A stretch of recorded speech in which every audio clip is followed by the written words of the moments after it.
My son-in-law forced me to sell the house and threw me out on the street like a stray dog. My own daughter threw a broken stinking bag at me and shouted, "Take your trash." When I opened it later in a dirty motel room, I was truly amazed. I found vacuum-sealed packs of cash totaling $800,000 and a note. What was written inside left me shocked and changed the course of my life forever. Before I continue this story, let me know where you are watching from in the comments below. Hit like and subscribe if you have ever had to stand up to family who underestimated your worth. The pounding on my front door did not sound like a knuckles rap. It sounded like a baton strike. It was 6 in the morning on a Tuesday. The sun had barely cracked the horizon over the Georgia pines. I was sitting at my kitchen table drinking black coffee from a chipped mug. I knew this moment was coming, but I did not expect it to arrive with such violence. I walked to the door. My knees popped. My back ached. Years of laying brick and framing houses had left my body stiff, but my spirit remained unbroken. I opened the door. Sheriff Miller stood there. He was a man whose roof I had fixed for free 5 years ago after a hurricane. He refused to look me in the eye. Behind him stood my son-in-law, Hunter. Hunter was wearing a silk robe and holding a steaming cup of espresso. He smirked. That smirk was the only thing Hunter had ever built in his life. Everything else he stole.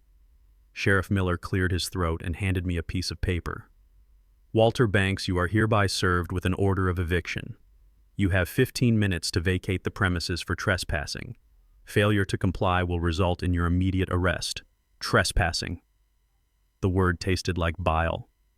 This was the house I built with my own 2 hands. I poured the foundation in 1985. I framed every wall. I laid every shingle. My wife Clara and I raised our daughter Kendra here. But 3 years ago when Clara got sick, I made a mistake. I signed some papers Hunter gave me. He said it was to protect the assets. He said it was for tax purposes. I trusted him because he was family. I trusted him because Kendra loved him. Now the deed had his name on it. I did not argue with the sheriff. I knew the law in this town worked for men like Hunter, men who played golf with the judges on Sundays. I turned around and walked back into my house. Hunter stepped into the foyer. He did not cross the threshold fully. He leaned against the doorframe and pulled out his phone. He started recording. I could see myself on his screen. A 69-year-old black man in a worn flannel shirt and work boots looking defeated.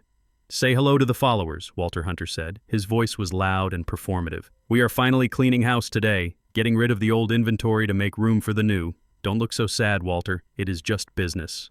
I walked past him. I went to the bedroom that used to be mine and Clara's. I pulled my old leather suitcase from the top shelf of the closet. I did not pack much. I took my work boots. I took 3 sets of work clothes. I took the Bible Clara gave me on our wedding day. I took the small wooden box containing my medals from the service. Hunter followed me down the hall. He kept the camera pointed at my back. "Look at this, guys," he narrated to his invisible audience. "This is what happens when you do not adapt. This is what failure looks like." He is packing 40 years of mediocrity into one bag. I stopped packing. I turned to look at him. My hands are large. They are calloused and scarred from 50 years of manual labor. I could have crushed Hunter's neck with one hand. I could have snapped him like a dry twig. But I did not. I would not give him the satisfaction of seeing me lose control. I placed my toothbrush in the bag and zipped it shut. "You have 5 minutes left," Walter Hunter taunted. "Make sure you do not scratch my hardwood floors on your way out. I just had them refinished."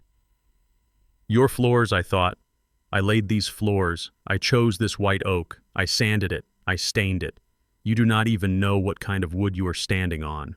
I walked out of the bedroom. I walked down the hall where pictures of Kendra used to hang. They were gone now, replaced by abstract art that looked like spilled paint. I walked through the living room. I saw my favorite armchair sitting on the curb outside through the window. They had already started throwing my things out before the sheriff even arrived. I stepped onto the front porch. The morning air was cold. Neighbors were watching. Mrs. Robinson from across the street peeked through her curtains. Mr. Henderson was watering his lawn, but he had stopped moving. They were witnessing the humiliation of Walter Banks. A man who had built half the houses on this block was being kicked out of his own. I walked down the steps. My old Ford pickup truck was parked in the driveway. It was a 1995 model. Rusted wheel wells. Paint peeling. But the engine ran strong. It was the only thing I owned that Hunter had not managed to put his name on. I threw my suitcase into the truck bed. It landed with a hollow thud. Hunter stood on the porch. He waved mockingly. "Bye, Walter. Don't forget to write. Or actually don't. We won't read it." I opened the driver's side door. I was about to climb in when the front door of the house slammed open again. It was Kendra. My heart leaped for a second. My daughter. My little girl. Maybe she was coming to stop this. Maybe she had finally found her voice.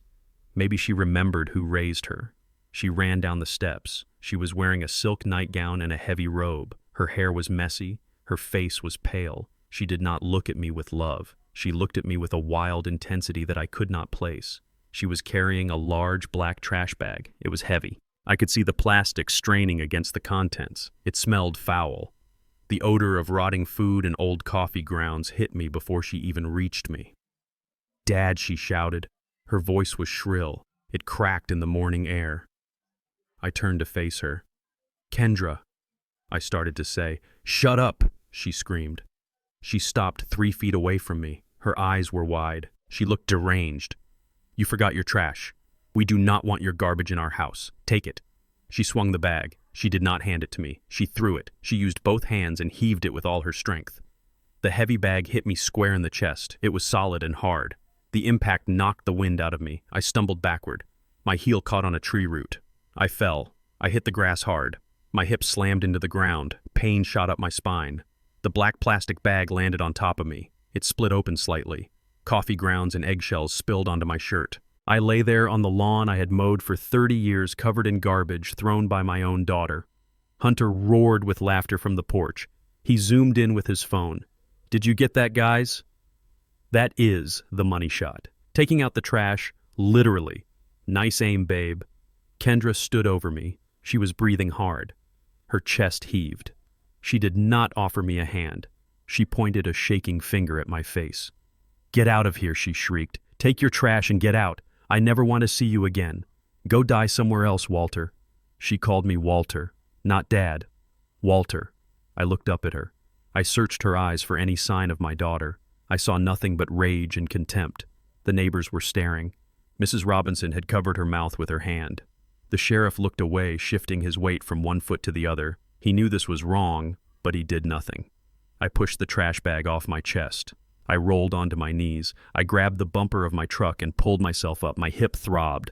My dignity lay in pieces on the grass, but I did not cry.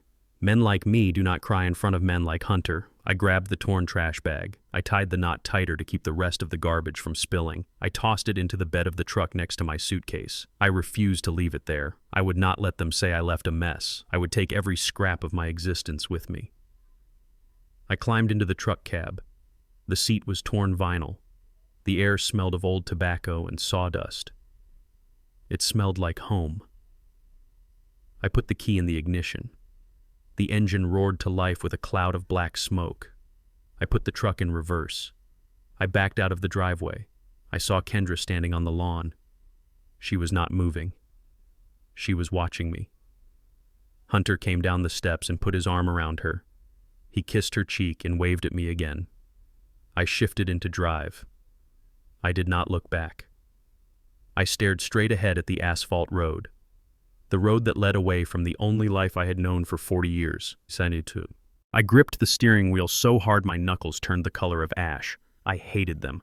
In that moment, I hated them with a purity that frightened me. I hated Hunter for his greed. I hated the sheriff for his cowardice. But mostly I hated Kendra. I hated her for forgetting who I was. I hated her for throwing me away like the garbage she had just hurled at my chest.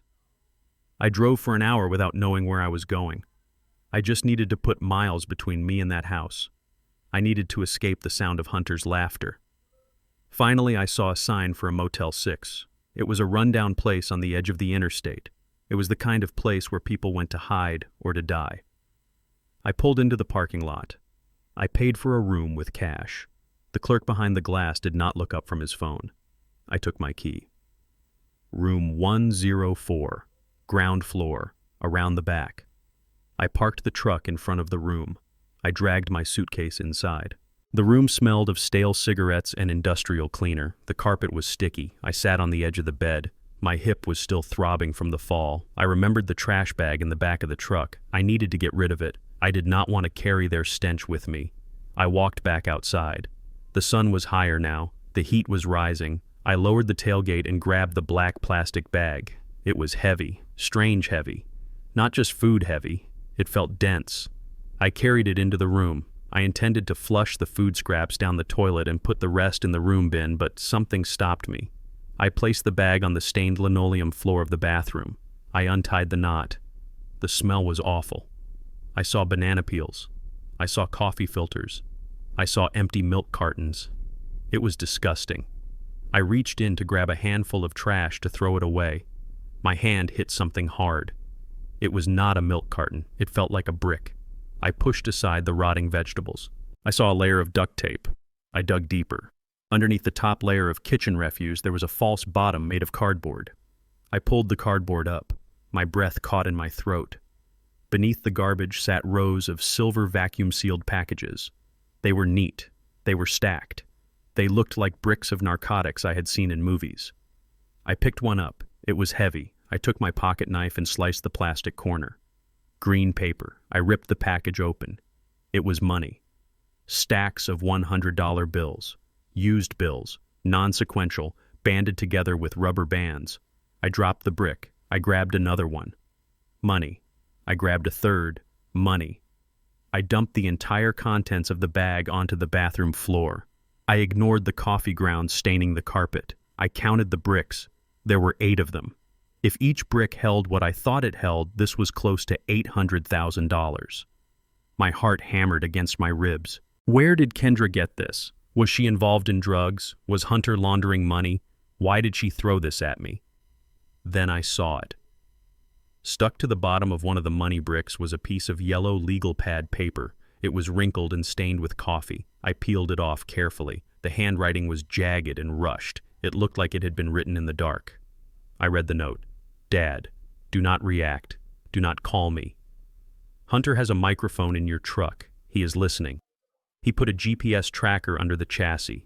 He thinks you are just a stupid old man. He is wrong. He plans to kill you, Dad. He took out a $2 million workers' compensation policy on you 6 months ago. He forged your signature. He needs you to have an accident. He owes bad people a lot of money. This money in the bag is his. I stole it from his secret safe in the floor. It is everything he has liquid. Take it. Run. Do not trust the police. The sheriff is on his payroll. Go to Jerome. Tell no one. I had to hurt you today so he would believe I hate you. I am sorry. I love you. Run. K. I sat on the bathroom floor of the Motel 6, surrounded by nearly $1 million in cash and rotting garbage. My hands trembled. The image of Kendra throwing the bag at me played over in my mind. The rage in her eyes. The scream. It was a performance. She saved my life. She gave me the weapon I needed. I looked at the mirror. The defeated old man was gone. In his place was Walter Banks, the man who survived Vietnam, the man who built skyscrapers, the man who would tear Hunter's world apart brick by brick. I stood up. I looked at the ceiling. I knew Hunter might be listening to the truck, but he could not hear me in here. I whispered to the empty room, "You made a mistake, Hunter. You threw away the wrong trash." I gathered the money. I cleaned off the coffee grounds. I packed the bricks into my suitcase wrapped in my work shirts. I checked my watch. I had to move. Hunter was tracking me. I was not just running anymore. I was hunting. I sat on the edge of the mattress. The springs groaned under my weight. The room was a box of stale air and regret. The carpet was sticky. The walls were painted a color that used to be cream but was now the color of nicotine stains. Outside, a neon sign buzzed with a dying electrical hum. I stared at the black plastic bag sitting in the corner of the room. It was slumped against the wall like a dead body. The smell coming from it was foul. It was the smell of rotting fruit and wet coffee grounds. It was the smell of my daughter's betrayal. I could still feel the impact of it against my chest. I rubbed my sternum. The bruise was already forming. My own flesh and blood had thrown garbage at me. She had humiliated me in front of the man who stole my home. I felt a heat rise in my neck. It was shame. It was anger. It was a deep, burning sorrow that made my hands shake. I could not look at it anymore. I stood up. My knees popped. I walked over to the bag. I was going to throw it in the dumpster outside. I was going to rid myself of the last piece of that cursed house. I bent down. I grabbed the knot of the plastic. I heaved it up. I stopped. I stood there holding the bag in midair. I frowned. My arm muscles were tense, my back strained. I am a general contractor. I have been building houses since I was 19 years old. I know the weight of materials. I know what a bag of concrete weighs. I know the heft of a bundle of shingles. I know the density of oak versus pine. This bag was wrong. A bag of kitchen trash that size should weigh 10 pounds, maybe 15 if it was full of wet leftovers. This bag weighed at least 50 pounds, maybe more. It was dense. The weight was concentrated at the bottom. It did not shift like loose trash. It felt solid. It felt like a block of lead wrapped in plastic. I lowered the bag slowly. I did not take it outside. I carried it into the bathroom. The light in there was harsh and flickering. I placed the bag in the bathtub. The porcelain was stained with rust, but it was the cleanest place in the room. I reached into my pocket and pulled out my folding knife. It was a buck knife with a wood handle. I have carried it every day for 40 years. The blade was sharp. I flicked it open. I looked at the black plastic. I felt foolish. I was a 69-year-old man dissecting a bag of garbage in a Motel 6 bathroom, but my gut told me something was wrong. My gut had saved me from collapsing roofs and bad business deals. I trusted my gut. I sliced the bag open from top to bottom. The smell hit me harder. Wet coffee grounds spilled out into the tub. Banana peels, eggshells, a half-eaten container of yogurt. It was disgusting. It was exactly what it looked like. Garbage. I felt a wave of self-loathing. I was digging through trash hoping for what? An apology, a reason. I reached in to grab a handful of the mess to throw it back in the bag. My fingers brushed against the bottom. It was not the bottom of the bag. It was flat. It was hard. It was cardboard. I pushed aside a pile of orange peels. I saw it. A layer of cardboard had been cut to fit the bottom of the bag perfectly. It was taped down with duct tape. It was a false bottom. My heart began to hammer against my ribs. I used the tip of my knife to cut the tape. I pried the cardboard up. The breath left my lungs. Underneath the cardboard and the layer of filth, there was no garbage. There were bricks, silver bricks. They were vacuum-sealed packages stacked in neat rows. They fit together like pavers in a driveway. I reached out and touched one. It was hard. It was heavy. I picked one up. It weighed about 5 pounds. I turned it over in my hands. The silver plastic was thick. I sliced the corner of the package with my knife. I pulled the plastic apart. Green. The smell of moldy cash filled the small bathroom. It overpowered the smell of the garbage. It was the smell of old paper and ink and sweat. I pulled out a stack. It was a bundle of $100 bills. They were not crisp new bills from the bank. They were used. They were soft. They were held together with a rubber band. I dropped the brick. I grabbed another one. I cut it open. More hundreds. I grabbed a third. 50s. I grabbed a fourth. 20s. I dumped the entire bag upside down. I shook it. The garbage fell into the tub. The bricks fell on top of the garbage. I did not care about the mess anymore.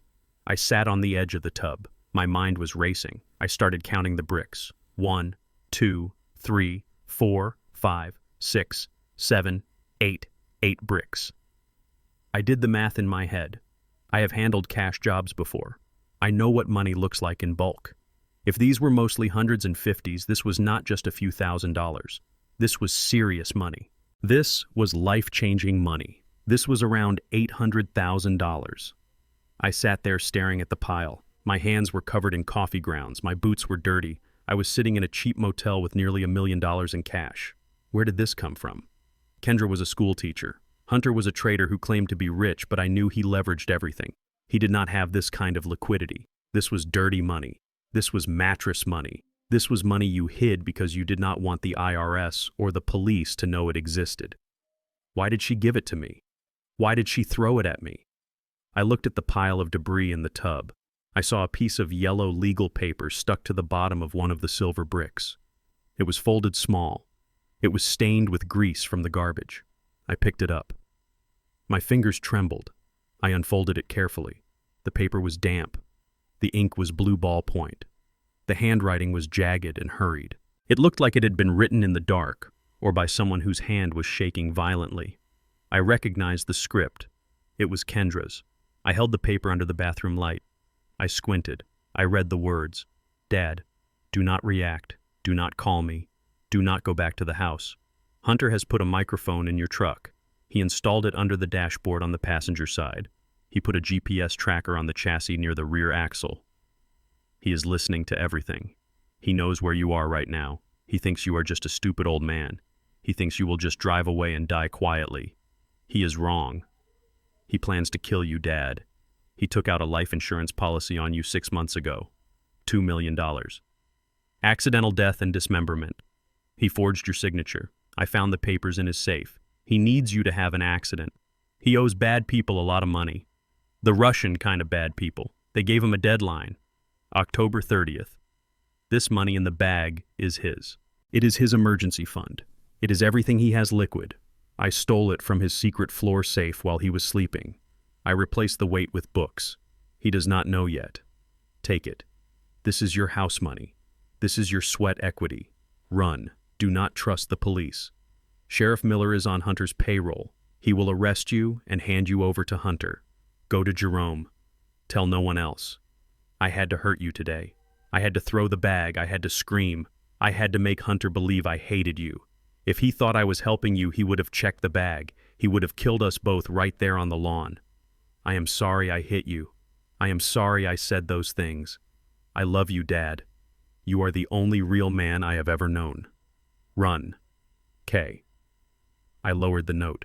The silence in the bathroom was deafening. The only sound was the dripping of the faucet. Plink, plink, plink. My world tilted on its axis. Hunter was not just a greedy con artist. He was a predator. He had looked me in the eye this morning and smiled because he knew I was worth more dead than alive. $2 million. That was the price tag on my head. He had planned this. He had orchestrated the eviction to get me on the road, to get me isolated, to get me vulnerable, and the truck.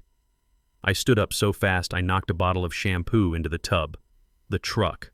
My 1995 Ford. The truck I had driven for 20 years. The truck that was parked right outside the thin door of this motel room. It was not a vehicle. It was a cage. It was a beacon. He knew where I was. He was probably watching a dot on a screen right now. He knew I was at the Motel 6 off Interstate 20. He knew I had stopped moving. Panic rose in my throat. It tasted like acid. I felt exposed. The walls of the motel felt like paper. If he knew where I was, he could send someone. He could come himself. I looked at the money. $800,000. I had stolen his lifeline. When he found out this money was gone, he would not just want me dead for the insurance. He would want me dead for revenge. He would tear the world apart to find me. I was not safe here. I was not safe anywhere. I grabbed the silver bricks. I wiped the coffee grounds off them with a towel. I did not care if they were sticky. I threw them into my suitcase. I packed my clothes around them. I shoved the Bible in. I shoved the metal box in. I zipped the bag. I looked at the trash in the tub. I could not leave it. It was evidence.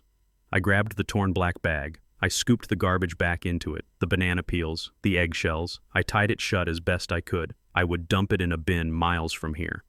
I walked into the main room. I peered through the curtains. My truck was sitting there under the yellow light of the parking lot lamp. It looked innocent. It looked like the same truck that had hauled lumber and drywall for 2 decades. But now I saw it differently. I saw the undercarriage where a tracker was blinking. I imagined the microphone under the dashboard recording my breathing. I had to check. I had to be sure. Kendra was smart, but she was scared. Maybe she was wrong. I needed to see it with my own eyes. I grabbed my flashlight from my tool belt. I did not turn on the room lights. I opened the door quietly. The night air was humid. Trucks roared by on the highway. I walked to my truck. I tried to look casual. Just an old man checking his tires. I knelt down by the rear tire. I slid underneath the bed of the truck. The asphalt was rough and cold. I clicked the flashlight on. I shielded the beam with my hand. I scanned the chassis. Rust, mud, grease. There, tucked inside the frame rail, a small black box. It was magnetic. It was blinking a tiny red light. Every 5 seconds. Blink, blink, blink. It was transmitting. Kendra was right. I did not touch it. If I pulled it off, he would know. He would know I found it. He would know I was onto him. I had to leave it. I had to use it. I slid out from under the truck. I stood up and brushed the dirt off my knees. I looked at the dashboard through the passenger window. I could not see the microphone, but I knew it was there. I went back into the room. I locked the door. I leaned my back against it. My heart was beating a slow, heavy rhythm, the rhythm of a soldier in a trench. I was 69 years old. I had bad knees and a bad back. I had no house. I had no wife, but I had $800,000. I had the truth. And I had a target. Hunter wanted a war. He thought he was fighting a helpless old man. He forgot one thing. I built that house he was living in. I knew where the beams were. I knew where the load-bearing walls were, and I knew exactly how to bring it all crashing down. I grabbed my suitcase. I did not check out. I left the key on the table. I walked out the door. I climbed into my truck. I did not say a word. I did not curse. I did not pray. I started the engine. I drove onto the highway. I headed north. I needed a plan. I needed Jerome. The hunt had begun. The rain began to fall just as I slid my body onto the cold asphalt. It was not a gentle shower. It was a hard-driving rain that smelled of ozone and wet dust. I lay on my back underneath my Ford pickup truck. The water soaked through my flannel shirt instantly. It chilled my skin, but my blood was running hot with adrenaline. I clicked the flashlight on again. I shielded the lens with my grease-stained fingers to keep the beam focused. I needed to see exactly what I was dealing with. Kendra was right about the tracker, but I needed to know the mechanics of it. I needed to know if it was just a magnet or if Hunter had been thorough. I traced the frame rail with the light, rust, mud, the scars of 20 years on the road. Then I saw the wire. It was thin and black. It was spliced into the wiring harness for the rear taillights. It was professional work. It was not a slapdash job done in the driveway. Hunter had paid someone to do this. The tracker was not just running on a battery. It was hardwired into the truck's electrical system. Every time I turned the ignition key, I was powering the beacon that led him to me. Every time I hit the brakes, the signal grew stronger. I stared at the blinking red light. It pulsed like a heartbeat. 1, 2, 3. If I cut the wire, he would know. The signal would die instantly. He would know I had found it. He would know I was not just a confused old man driving aimlessly. He would know I was a threat. I had to leave it. I slid out from under the truck. The rain plastered my gray hair to my forehead. I stood up and wiped the mud from my hands onto my pants. I looked at the motel room door. The money was in there. The evidence of my life was in there. My phone rang. The sound cut through the noise of the rain like a circular saw hitting a nail. It was loud. It was demanding. I had left the phone on the passenger seat of the truck. I stared at it through the wet glass. The screen lit up the cab. The name on the screen was Hunter. I did not want to answer it. My instinct was to smash it with the heel of my boot. But I knew I had to play the game. I had to buy time. I opened the truck door. I climbed into the cab. It was dry inside, but it felt cold. I picked up the phone. My thumb hovered over the green button. I answered. I did not speak. I held the phone to my ear and listened to the static. "Dad, is that you?" Hunter's voice was smooth. It was the voice he used when he was trying to sell a house that had termites in the foundation. It was fake warmth wrapped around a core of ice. I stayed silent. I breathed heavily into the microphone. I wanted to sound tired. I wanted to sound beaten. "Walter." "I know you are there," Hunter said. His tone shifted slightly. It became sharper. "I can see you, Walter. You're at the Motel 6 off the interstate. You are in room 104. That is a dangerous part of town for an old man with a heavy suitcase." He knew everything. He was watching a screen somewhere in that house I built, drinking my whiskey and tracking my movements like I was a migrating animal. "What do you want, Hunter?" My voice was raspy. It sounded old. That part was not acting. "I want you to come home, Dad." Hunter sighed. A theatrical sigh. "Kendra is a mess. She has been crying for hours. She feels terrible about what happened. She says she lost her temper. She says she didn't mean to throw the bag at you." Lies. Every word was a calculated lie. Kendra was not crying. Kendra was terrified. She was probably locked in her room praying I was smart enough to run. "I do not have a home," I said. "You took it." Hunter chuckled softly. It was a dry sound. "Don't be dramatic, Walter. It is just business. We can work this out. Look, I am willing to overlook the theft." "Theft?" I asked. "The bag, Walter. The trash bag. You took it. That is my property. There were some important papers in there that I threw out by mistake. I need them back. If you bring the bag back tonight, I won't call the sheriff. I won't press charges for theft. We can just forget this whole ugly day happened. We will get you set up in a nice facility, somewhere with soft beds and warm meals." He was terrified. He knew the money was gone. He was trying to lure me back before I realized what I was holding. He thought I was stupid. He thought I was just a carpenter who didn't know how to count bricks of cash. I looked at the motel room where $800,000 sat in a suitcase. "I am tired, Hunter," I said. I let my voice crack. "I am so tired." "I know, Dad," Hunter said soothingly. "Just come back. Bring the bag. We will take care of you." "I will think about it," I said. "Good. Don't take too long, Walter. The sheriff is asking questions about where you went. I am trying to protect you, but I can't hold him off forever." He hung up. I stared at the black screen. He was threatening me with the law while he plotted my murder. He was desperate. That made him dangerous. But it also made him predictable. He expected me to either fold and come back, or to panic and freeze. He did not expect me to vanish. I got out of the truck. I went back into the room. I grabbed the suitcase. It was heavy with the weight of my future. I took the Bible. I took the medals. I left the rest. I left the old clothes. I left the toothbrush. I needed to travel light. I carried the suitcase to the truck. I put it on the floor of the passenger side. I did not put it in the bed. I wanted it close to me. I started the engine. The GPS tracker underneath me woke up. It sent a signal to Hunter. He would see the dot moving. He would think I was coming back or maybe moving to another motel. I drove out of the parking lot. I turned right onto the highway. I drove south. I drove for 40 minutes. The rain lashed against the windshield. The wipers slapped back and forth. I kept my speed steady. I did not want to get pulled over. A traffic stop now would be a death sentence. I saw the signs for the Pilot Travel Center. It was a massive truck stop. A city of diesel and chrome. It was the crossroads of the South. Trucks from Florida, trucks from Texas, trucks from New York. They all stopped here. I pulled off the highway. The parking lot was vast. It was filled with the rumble of idling engines. Hundreds of 18-wheelers were parked in neat rows. The air smelled of diesel fumes and frying grease. This was the place. I drove past the fuel islands. I drove past the weigh station. I found a spot in the back of the lot near the long-term parking for the big rigs. It was dark back here. The lights of the main building were a distant glow. I parked the truck between two massive haulers. One was a refrigerated unit humming loudly. The other was a flatbed carrying steel beams. My little Ford looked like a toy between them. I left the engine running for a moment. I looked at the dashboard. This truck had been my office, my lunchroom, my sanctuary.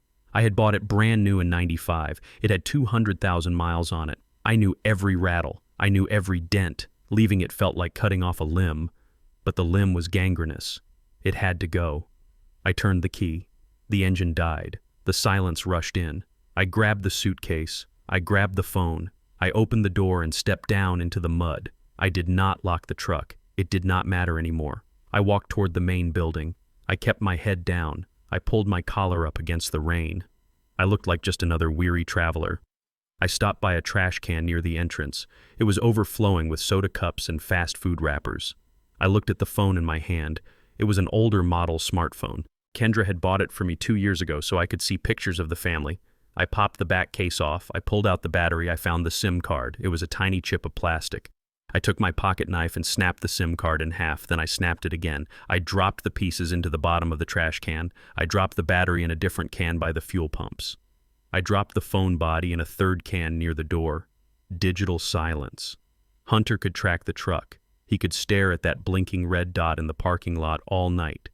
He would think I was sleeping in the cab. He would think I was debating whether to come home. He would send his goons here to find me. But I would be gone. I walked into the travel center. The fluorescent lights were blinding. The store was full of drivers buying energy drinks and beef jerky. I walked past them. I felt invisible. An old black man in work clothes carrying a suitcase did not draw attention here. Everyone here was running from something or running to something. I went to the ticket counter for the Greyhound bus line. They had a small kiosk in the back corner. A woman with tired eyes sat behind the glass. "Help you?" she asked. Her voice was flat. "Next bus out," I said. "Where to?" "North, as far as you go without a layover." She tapped on her keyboard. "Got a express to Chicago leaving in 20 minutes. Boarding now." I pulled a $50 bill from my pocket. It was from my wallet, not the suitcase money. I did not want to flash the bricks. "One ticket," I said. She printed the ticket. She slid it under the glass. "Keep your receipt." I took the ticket. I walked to the waiting area. It was a row of plastic chairs bolted to the floor. I sat down. I put the suitcase between my legs. I wrapped the strap around my ankle. I looked out the window. I could see the dark rows of trucks in the distance. Somewhere out there, my Ford was sitting in the rain. The GPS was blinking. Hunter was watching it. He was probably smiling. He thought he had me cornered. He thought I was sitting still. He thought I was heading south because this truck stop was a major hub for the Atlanta to Miami route. Most of the trucks parked here were heading down to the coast.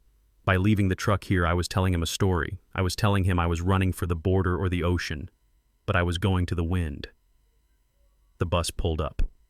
It was a silver Giant. The air brakes hissed. The door opened. I stood up. My hip ached. My heart was beating a slow, steady rhythm. I was terrified. I was alone. I was carrying a fortune in stolen money, and I had a target on my back. But I felt something else, too.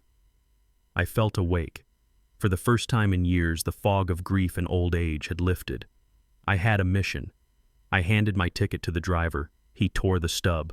"Watch your step, Pop," he said. I climbed the stairs. I walked down the narrow aisle. I found a seat near the back. I sat by the window. I put the suitcase on my lap. I did not put it in the overhead bin. I crossed my arms over it. The bus lurched forward. We pulled out of the station. We merged onto the highway. I watched the lights of the truck stop fade into the distance. I watched the red dot of my life disappear. I was a ghost now.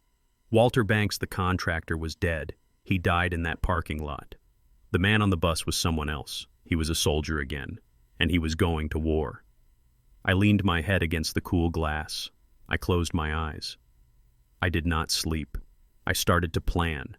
I needed weapons. I needed information. I needed Jerome. Hunter wanted to play a game of chess.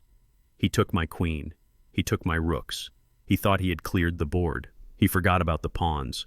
And he forgot that a pawn can become a queen if it makes it to the other side of the board. I was crossing the board. Chicago. Then a new phone. Then Jerome. The bus gathered speed.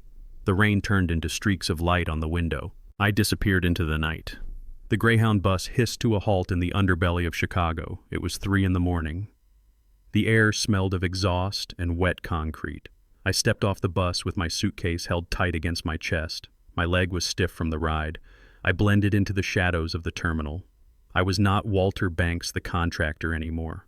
I was a ghost moving through the wreckage of a city I used to know. I knew where I had to go. I did not need a map.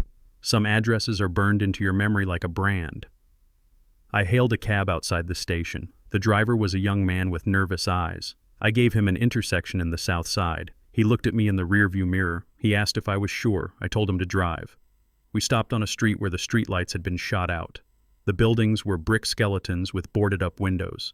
I paid the driver, and he peeled away before I even closed the door. I stood on the sidewalk. The wind cut through my thin jacket. I walked down an alley that smelled of old garbage and danger. I stopped at a steel door at the back of a condemned laundromat. There was no handle. There was no doorbell. I picked up a piece of broken brick. I tapped a rhythm on the steel. 3 hard knocks. A pause. 2 soft knocks. Silence. I waited. I could feel eyes on me. I knew there was a camera hidden somewhere in the rot of the brickwork. The sound of a heavy deadbolt sliding back echoed in the alley. The door cracked open an inch. Darkness stared back at me. I did not speak. I knew the protocol. A shotgun barrel slid through the crack. It pressed against the center of my chest. It was cold and unyielding. "Give me one reason not to paint the wall with you," a voice rasped from the dark. It sounded like gravel in a cement mixer. I did not flinch. I looked at the darkness where the eyes should be. "Because you still owe me for that night in Saigon, Jerome," I said. The barrel did not move. The silence stretched. It was a test. Jerome was not a man who trusted easily. He was a man who survived because he trusted no one. The gun lowered slowly. The door swung open. "Get in, Walter, before you get us both killed." I stepped inside. The door slammed shut behind me. The locks tumbled into place. The room was illuminated by the blue glow of a dozen computer monitors and a single naked bulb hanging from the ceiling. It smelled of gun oil and stale takeout food. It was a bunker. Jerome stood in the center of the room. He was shorter than me, but wider. He looked like a fire hydrant made of muscle and scar tissue. He was wearing a stained undershirt and pajama pants. He held a Mossberg shotgun like it was an extension of his arm. He looked older than I remembered. His hair was gone. His face was a map of hard living. "You look like hell, Walter," he said. He placed the shotgun on a table cluttered with electronics and half-eaten sandwiches. "I feel like hell," I replied. He motioned to a folding chair. "Sit. You want a drink?" I nodded. He poured 2 glasses of brown liquor from an unmarked bottle. He slid one across the table. I took it. It burned going down. It tasted like gasoline and mercy. "I need your help, Jerome," I said. He laughed. It was a dry, hacking sound.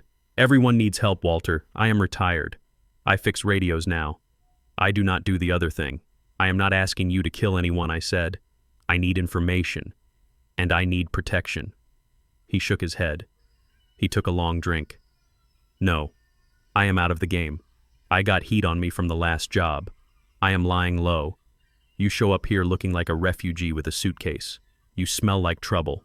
I do not need trouble. Go home, Walter." "I cannot go home," I said. "My son-in-law stole it, and now he is trying to kill me." Jerome paused. He looked at me. His eyes narrowed. "He is trying to kill you." "Yes." Jerome sighed. He rubbed his face with his hand. "That is a shame, Walter. Truly. But that is a domestic dispute. Call the cops. Call a lawyer. Do not bring this to my doorstep. I am done. I am tired. I just want to watch my screens and drink my rot gut in peace."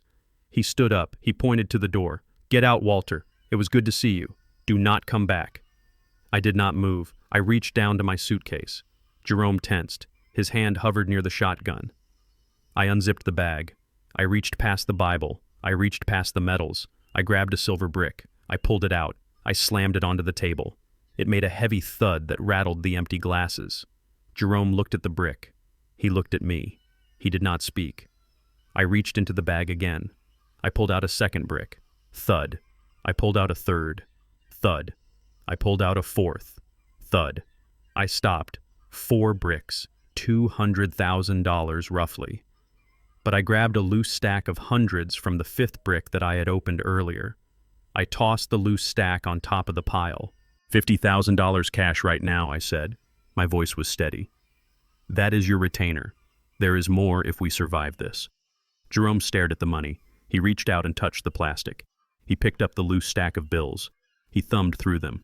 He checked the watermarks. He smelled the ink. "Where did you get this, Walter?" he asked softly. "I stole it back from the man who is trying to kill me," I said. Jerome looked at me. A slow smile spread across his scarred face. It was not a nice smile. It was the smile of a shark that just smelled blood in the water. He sat back down. He poured himself another drink. "Tell me everything," he said. I told him. I told him about the eviction. I told him about the trash bag. I told him about the note from Kendra. I told him about the tracker and the microphone. I told him about the insurance policy. Jerome listened. He did not interrupt. He absorbed the information like a machine. When I finished, he sat in silence for a long time. "He is an amateur," Jerome said finally. "He is sloppy. A microphone in the cab, a hardwired tracker. He is watching too many movies. But amateurs are dangerous, Walter. They panic. They make messes."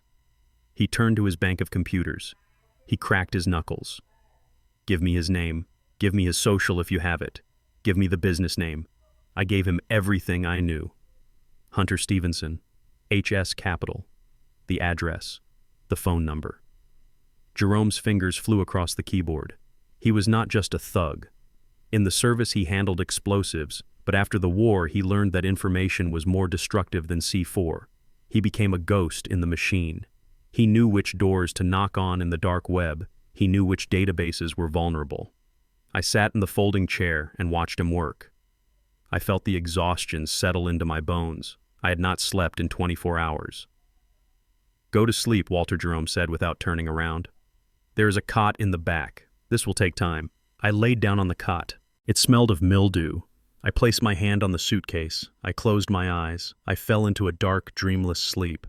I woke up to the smell of coffee. Jerome was standing over me. He was holding a stack of papers printed from his dot matrix printer. His face was grim. "Wake up, millionaire," he said. "You are going to want to see this." I sat up. I rubbed my eyes. I walked to the table. Jerome handed me the papers. "Your boy Hunter is not a trader," Jerome said. "He is a gambler, and not a good one." I looked at the documents. Bank statements, credit reports. But then there were other things. Screenshots from forums I did not recognize. Transcripts of encrypted chats. "He is broke," Walter Jerome explained. "He has been broke for 2 years. He is running a Ponzi scheme. He takes money from new investors to pay the old ones. But the well ran dry 6 months ago." I scanned the pages. I saw negative balances. I saw foreclosure notices on properties I didn't know he owned. "But that is not the bad news," Jerome said. He pointed to a photograph on the last page. It was a grainy surveillance photo of Hunter shaking hands with a man in a thick coat. The man had a tattoo on his neck. A star. "Who is that?" I asked. "That is Dmitry Volkov," Jerome said. "He is a lieutenant for the Bravdva, the Russian mob in Chicago." My stomach turned over. Hunter borrowed money from them, Walter. A lot of money. He tried to cover his losses on a crypto bet that went south. He borrowed $500,000 from the Russians at 40% interest. That was a year ago. With the VIG, he owes them close to $1.2 million. Jerome tapped the paper with his thick finger. They gave him a deadline. October 30th. That is 2 weeks from now. If he does not pay, they are not going to sue him. They are going to skin him alive. And they will probably start with his wife just to make a point. "Kendra," I whispered. Jerome nodded. "That is why he needs you dead, Walter. The insurance policy is $2 million. It pays off the Russians and leaves him with a nice profit to restart his scam. He is not just greedy. He is a drowning man, and he is willing to stand on your head to keep from going under." I felt a cold rage settle in my chest. It was different from the anger I felt on the lawn. This was clarifying. This was tactical. Hunter had brought wolves to my daughter's door. He embezzled everything, Jerome continued. He drained his clients' accounts. He drained your daughter's savings, that money in your suitcase, that $800,000. That was likely the last of the Russian loan principal he was hiding or money he stole from a new client. By taking it, you didn't just rob him. You signed his death warrant. "And yours," Jerome added. "He cannot pay them without that cash or the insurance payout. He is desperate. A desperate man with a microphone in your truck is a dangerous thing." "What do we do?" I asked. Jerome looked at the money on the table. He looked at the shotgun. He looked at me. "We stop running," he said. "We start playing the game. But we play by my rules." He walked over to a metal cabinet. He unlocked it. He pulled out 2 prepaid burner phones. He handed one to me. "First we blind him," Jerome said. "Then we make him think he is winning. Then we bury him." He looked at the tracker data on his screen. The red dot of my truck was still blinking at the truck stop in Georgia where I left it. "He thinks you are sitting in a parking lot crying," Jerome said. "He is probably sending someone there right now to finish the job. We need to move that truck, or at least we need to make him think it is moving." Jerome picked up the landline phone. He dialed a number. "Hey, it is me." "Yeah, I have a job. I need a tow in Georgia." "No questions." "Yeah. Pick up a Ford F-150 at the pilot off I-20. Take it to the quarry." "Yeah, the one with the deep water. Make it disappear. But keep the tracker dry for a few hours. I want it to look like it is driving." He hung up. He smiled at me. "Tonight, Walter Banks dies in a fiery crash," Jerome said. I looked at him confused. "If he wants an insurance payout, let's give him one," Jerome said. "Let's see what he does when he thinks he has won. That is when he will make a mistake. That is when we catch him." "But I need proof," I said. "I need to prove he stole the house. I need to prove he forged the signature." Jerome nodded. "For that, we need the paper trail. Who did the paperwork for the house transfer?" "Strickland," I said. "He was my lawyer for 30 years. But he lost his license. He is a drunk now." Jerome cracked his knuckles. "A drunk lawyer is the best kind. They talk for cheap. We find Strickland. We squeeze him. We get the testimony. We have work to do, Walter. Get your boots on. We are going to the bar." I stood up. I felt the weight of the situation. I was up against the Russian mob and a desperate sociopath. But I looked at Jerome loading shells into his shotgun, and I felt a strange sense of calm. I was not alone anymore. And Hunter was about to find out that the old man he threw away had friends in low places. "Let's go," I said. We walked out into the Chicago night. The city felt different now. It was not a graveyard. It was a hunting ground. And we were the predators. The Blue Note Lounge sat on a corner of Chicago that the city sweepers forgot. It was 11 in the morning, but inside the bar it was midnight. The windows were painted black. The air was thick with the smell of stale beer and pine cleaner used to mop up last night's mistakes. Jerome held the door open for me. I stepped into the gloom. My eyes adjusted to the darkness. There were 3 people in the bar. The bartender was wiping a glass with a rag that looked greasier than the floor. An old woman slept with her head on the counter. And in the back booth sat the man who had sold my life for a bottle of scotch. Alan Strickland. He did not look like the sharp attorney who had handled my business contracts in the 90s. He looked like a pile of dirty laundry that had been given a shape. His suit was shiny with age. His tie was stained with mustard. He was shaking. His hands trembled as he lifted a glass of gin to his lips. I walked toward the booth. My boots made a heavy sound on the sticky floor. I did not rush. I wanted him to see me coming. I wanted him to feel the weight of my approach. Strickland looked up. His eyes were red and watery. He squinted. Then he recognized me. The glass slipped from his fingers. It shattered on the table. Gin splashed onto his suit. "Walter," he whispered. It was a sound of pure terror. He scrambled. He tried to slide out of the booth. He was clumsy. He knocked over a chair. He was running for the back door, the exit that led to the alley and the trash cans. He did not make it. Jerome was already there. He had moved with a speed that defied his bulk. He stood in front of the emergency exit. He crossed his arms over his chest. He looked like a boulder blocking a cave. "Sit down," Alan Jerome said. His voice was low. It vibrated in the small room. Strickland turned around. He looked at me. He looked at Jerome. He was trapped. He started to hyperventilate. "No," he gasped. "No, no, no, you do not understand. He will kill me. Hunter will kill me." I reached the booth. I grabbed the lapels of Strickland's jacket. I lifted him up and slammed him back down onto the vinyl seat. The bench cracked under the impact. I sat down opposite him. I placed my large calloused hands on the table. I leaned forward. "Hunter is in Georgia, Alan," I said. "I am right here. You should be worried about the man in front of you, not the man 1,000 miles away." Strickland shook his head frantically. He was sweating. Sweat ran down his forehead and dripped off his nose. "He has videos, Walter. He has files. He knows about the girl in Memphis. He knows about the trust fund I drained. He said if I ever talked, he would send it all to the Bar Association and the police." "You are already disbarred, Alan," I said. "You have nothing left to lose." "I have my freedom," he whined. "I do not want to go to jail." "You are going to jail anyway," I said. "The only question is whether you go there with broken fingers or whole ones." I reached across the table. I grabbed his left hand. I pinned it to the table. "I am a carpenter. My grip strength is something I earned swinging hammers for 50 years. Strickland's hand felt like a bird's wing in my grasp. Jerome pulled up a chair. He sat at the end of the table. He took out his knife. He began to clean his fingernails with the blade. He did not look at Strickland.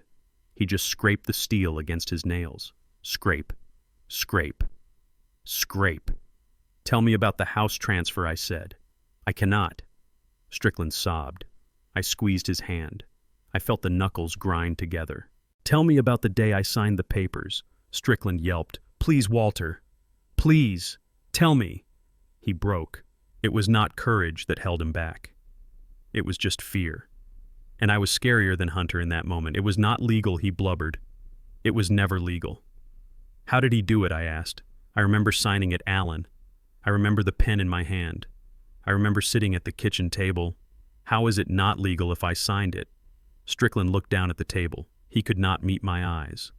"You did not sign it, Walter. Not really. You were not there." "What do you mean I was not there?" "He drugged you," Strickland whispered. The noise of the bar faded away, the bartender clinking glasses, the traffic outside. It all went silent. I stared at the pathetic man in front of me. "Drugged me." "Yes," Strickland said. "The tea. Do you remember the tea?" I closed my eyes. I went back to that day 3 years ago. It was a Tuesday. Clara had just passed away 2 months prior. I was grieving. I was tired. Hunter had come over with papers. He said they were for tax abatement. He said it would save the estate money. He made tea. He used Clara's favorite pot, Earl Grey. He put honey in it. I drank the tea. I remembered feeling heavy. I remembered the room swimming. I thought it was grief. I thought it was exhaustion. "What was in the tea, Alan?" Ketamine Strickland said. "A mild dose. Enough to make you compliant. Enough to make you dissociative. You were awake, but you were not behind the wheel. Your brain was disconnected from your will." I felt a cold rage spread through my veins. It was colder than the rain under the truck. My son-in-law had poisoned me. He had drugged me in my own kitchen using my dead wife's teacup. "Continue," I said. My voice was flat. Strickland wiped his nose with his sleeve. He put the pen in your hand. You could not hold it steady. Your hand was shaking. He put his hand over yours. He guided it. He traced the signature. I notarized it. I witnessed it. I knew you were high. I knew you did not know what you were doing. Why, I asked. Why did you do it? "He paid me $10,000, Strickland said, "and he promised to destroy the tapes he had of me. I was desperate, Walter. I had gambling debts. $10,000. My house, my legacy, my life's work, sold for $10,000 and a cup of poisoned tea." I looked at my hand, the hand he had guided. I felt dirty. I felt violated. "Where are the originals?" I asked. "Hunter has them," Strickland said. "He keeps them in his safe. The one in the floor of his office. I know where the safe is," I said. "I built the floor. But you need an affidavit," I said. "I need you to testify. I need you to tell a judge that I was drugged." Strickland's eyes went wide again. "No, I cannot go to court. He will kill me. He has friends, Walter, bad friends." "So do I said. I nodded at Jerome. Jerome stopped scraping his nails. He stabbed the knife into the wooden table. It stood there quivering. "You are going to write a statement," Alan, Jerome said. "You are going to write it right now. You are going to sign it, and then we are going to record a video of you confessing everything." And then, what Strickland asked. "Then we are going to put you in a hole," Jerome said. "A nice hole. A safe hole. We are going to keep you there until the trial. We will feed you. We will give you gin. But you do not leave. You do not call anyone. You belong to us now." Strickland looked at the knife. He looked at me. He saw no mercy in my face. He saw only the hard concrete of a man who had been pushed too far. "Okay," he whispered. "Okay. I will do it." "Get him paper," Jerome said. I watched Strickland write. His hand shook, but the words came out. He detailed the date, the time, the drug, the coercion. He admitted to the fraud. He admitted to the forgery. It was the first nail in Hunter's coffin. But it was just paper. Paper could be burned. Paper could be lost. I needed more. I needed to catch Hunter in the act. I needed to make him confess. While Strickland wrote, my burner phone buzzed. It was a text message. It was from Jerome's contact, the one monitoring the encrypted channels. The text was short. Hunter just bought a plane ticket, one way, to Mexico, leaving in 3 days. He was running. The pressure was getting to him. The Russians must be squeezing him hard. If he left the country, he would disappear. My money would disappear. Justice would disappear. I looked at Jerome. I showed him the phone. "He is spooking," Jerome said. "We have to move fast. We have to make him stay." How, I asked. "We have to give him a reason to stay," Jerome said. "We have to give him hope. We have to give him the insurance money." The plan formed in my head. It was dangerous. It was insane. But it was the only way. "We kill Walter Banks," Jerome said. "Yes," I said. "We kill him tonight." I looked at Strickland. He had finished writing. He pushed the paper toward me. I read it. It was damning. It was perfect. I folded the paper and put it in my pocket. "You did a good thing, Alan," I said. "Too late, but good." Jerome grabbed Strickland by the arm. "Come on, counselor. You are coming with us." "Where are we going?" Strickland asked.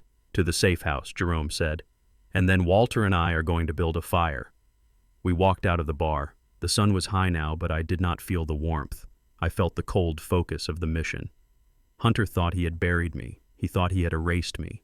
Tonight I was going to show him what a real burial looked like. We got into Jerome's van. It was a nondescript plumbing van. We threw Strickland in the back with the tools. I sat in the passenger seat. Jerome drove. "We need a car," Jerome said. "A decoy." "My truck," I said. "It is at the quarry." No, Jerome said. That truck is underwater by now if my guy did his job. We need something else. Something that looks like you could be driving it. An old sedan. Something anonymous. We can get one, I said. I have cash. We drove to a used car lot on the edge of the city. We bought a 10-year-old Buick for $2,000 cash. No paperwork. We drove the Buick to a remote stretch of road near the lake. It was a place where teenagers went to drink and where stolen cars went to die. Jerome opened the trunk of the van. He pulled out a gas can. He pulled out a bag of animal bones he had picked up from a butcher friend. He pulled out a few scraps of flannel that matched the shirt I was wearing. This is going to be messy, Jerome said. Make it look real, I said. We doused the Buick in gasoline. We put the bones in the driver's seat. We put the flannel scraps on the bones. We threw my old wallet in the passenger seat. I had taken the cash and cards out but left the ID. Jerome lit a flare. Ready, he asked. Let it burn, I said. He tossed the flare. The car erupted in a fireball. The heat pushed us back. Black smoke curled into the sky. I watched it burn. I watched Walter Banks burn. Hunter would see this on the news. He would see the charred wreckage. He would find the wallet. He would think his problems were over. He would think the insurance money was his. He would relax. He would stay in the country to collect the check. And that is when we would strike. I took a picture of the burning car with my burner phone. I sent it to Kendra's secret number. The message read, "It is done. Wait for the signal." Now we just had to wait for the devil to come collect his due. The bunker was cold. It smelled of ozone and stale coffee.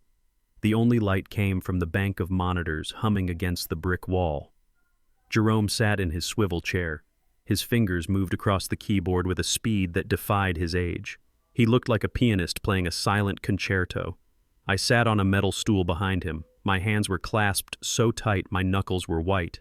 "We need a way to talk to her," Jerome said without turning around. "We cannot use phones.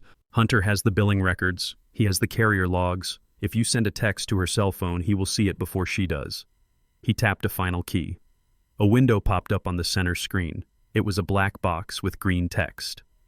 "I set up a dead drop," Jerome explained. "It is an encrypted chat room hosted on a server in Estonia. It does not exist on the open web. It is a tunnel under the internet, Walter." I sent a trigger packet to her old email address, the one she used in college before she met Hunter. It looks like a spam coupon for shoe repair. If she clicks it, she enters the room. I leaned forward. "Will she click it?" "She is your daughter," Jerome said. "She is smart. She knows you are out there. She is looking for a door." We waited. The cursor blinked. Blink, blink, blink. It was the only movement in the room. I stared at the screen until my eyes burned. I thought about Kendra. I thought about the little girl who used to hand me nails while I framed a deck. I thought about the woman who threw a trash bag at me to save my life. A line of text appeared. "User K-Bird has joined." My heart hammered against my ribs. K-Bird. That was my nickname for her, since she was 6 years old and fell out of the apple tree in the backyard. She tried to fly. I caught her. I reached for the keyboard. Jerome moved his hands away. "Ask her something only she knows," Jerome warned, just in case Hunter found the laptop. I typed slowly, using 2 fingers. "What did I give you for your 16th birthday?" The cursor blinked. 5 seconds. 10 seconds. "A tool belt," the response read, "and a hammer with my name carved in the handle." I let out a breath I did not know I was holding.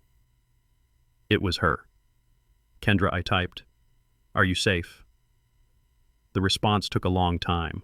The 3 dots appeared and disappeared. Then an image file started to upload. It loaded slowly, line by line, from top to bottom. First I saw the hair.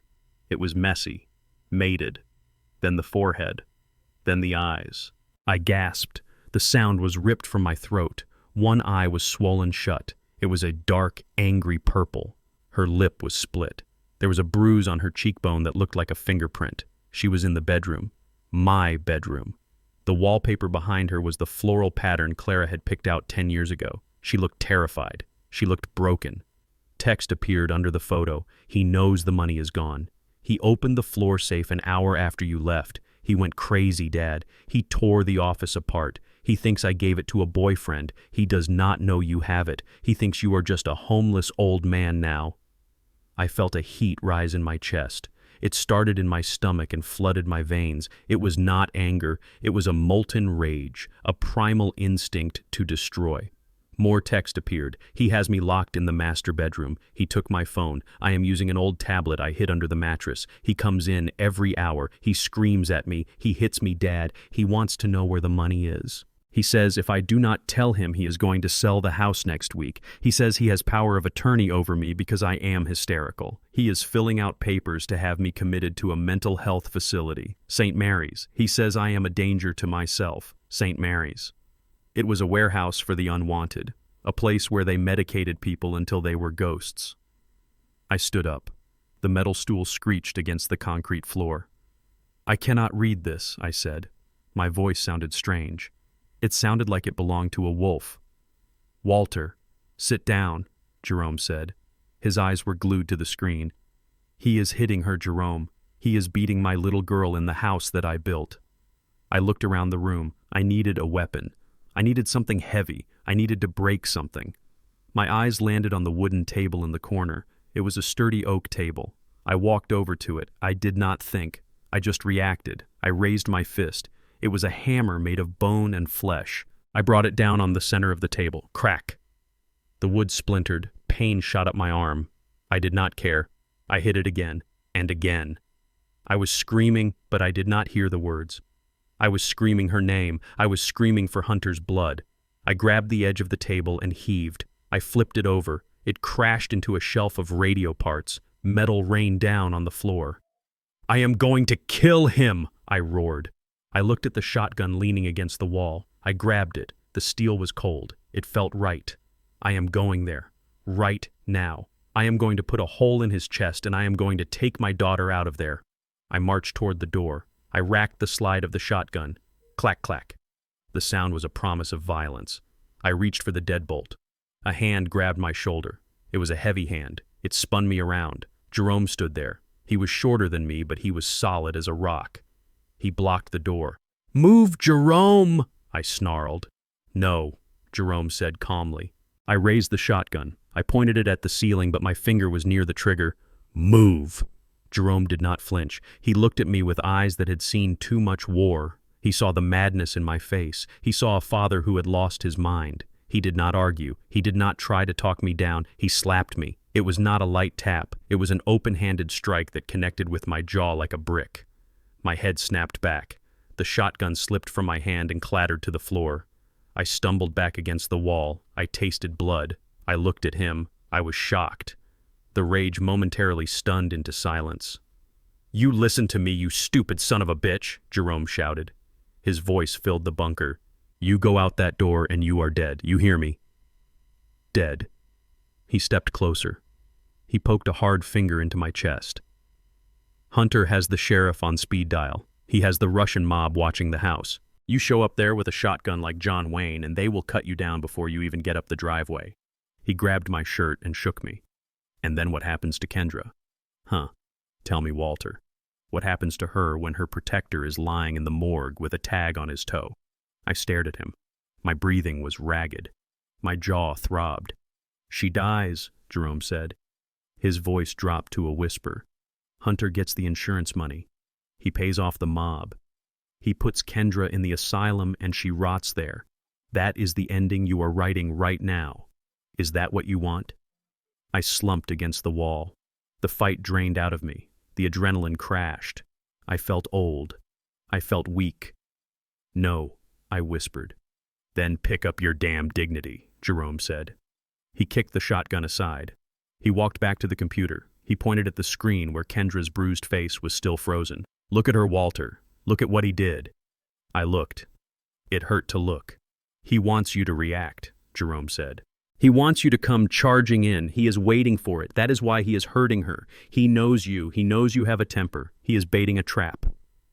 Jerome sat down. He turned the chair to face me. You are a builder, Walter. You do not build a house by smashing bricks together. You build it with a plan. You lay the foundation. You frame the walls. You put the roof on last. We are building a coffin for Hunter, but we have to measure twice and cut once. I wiped the blood from my lip. I walked over to the chair. I sat down. My hands were shaking. He is hurting her, Jerome. Every minute we wait, he is hurting her. I know, Jerome said softly. And he will pay for every bruise. I promise you that. But we cannot fight him with muscle. He has more muscle. We have to fight him with fear. Fear, I asked. We have to make him afraid, Jerome said. Right now he is angry. He is desperate. But he is not afraid. He thinks he is the hunter and you are the prey. We have to flip the script. Jerome turned back to the keyboard. He typed a message to Kendra. Stay strong, K-Bird. Dad is here. We have a plan. Do not antagonize him. Give him nothing. We are coming. But we are coming the smart way. Delete this chat history. Now. He hit enter. We watched the screen. OK appeared. Then user K-Bird has disconnected. Jerome looked at me. You said you wanted to kill him, Walter. Good. Hold on to that. But we do not use a gun. A gun is too quick. A gun is too easy. We need him to destroy himself. We need him to panic. We need him to make a mistake so big that the FBI and the mob and the insurance company all tear him apart at the same time. Jerome stood up and walked to the pile of debris that used to be a table. He picked up a map of the county. He smoothed it out on top of a computer tower. You drove your truck to the quarry, right? Yes, I said. Good, Jerome said. Tonight Walter Banks dies. Tonight your truck goes off a cliff and burns. He looked at me with a grim smile. When Hunter hears you are dead, he will celebrate. He will think he won. He will call the insurance company. He will drop his guard. And that is when we start the haunting. Jerome's eyes were cold. We are going to play a game of cat and mouse, Walter. But this time the mouse is huge and the cat is trapped in a house he stole. Are you ready to be a ghost? I looked at the broken table. I looked at the dark screen where my daughter's face had been. I touched my jaw where Jerome had slapped me. I stood up straight. The pain in my hip was gone. The fatigue was gone. There was only the cold, hard concrete of resolve. I am ready, I said. Jerome nodded. He reached into a drawer and pulled out a burner phone and a set of lockpicks. Then let's go make a fire, he said. We walked out of the bunker. The night was dark. The city was asleep. But we were awake. And we were bringing the nightmare to Hunter's doorstep. We sat in the dark bunker waiting for a man to die. The man was me. Jerome had tuned one of the large monitors to the local news station in Atlanta. The volume was low, but the tension in the room screamed. On the screen, a young reporter stood in the rain. Behind her, police lights flashed against the gray rock of a quarry wall. It had been 6 hours since Jerome made the call to his contact in Georgia. The tow truck driver had followed instructions perfectly. He had taken my 1995 Ford pickup truck from the truck stop.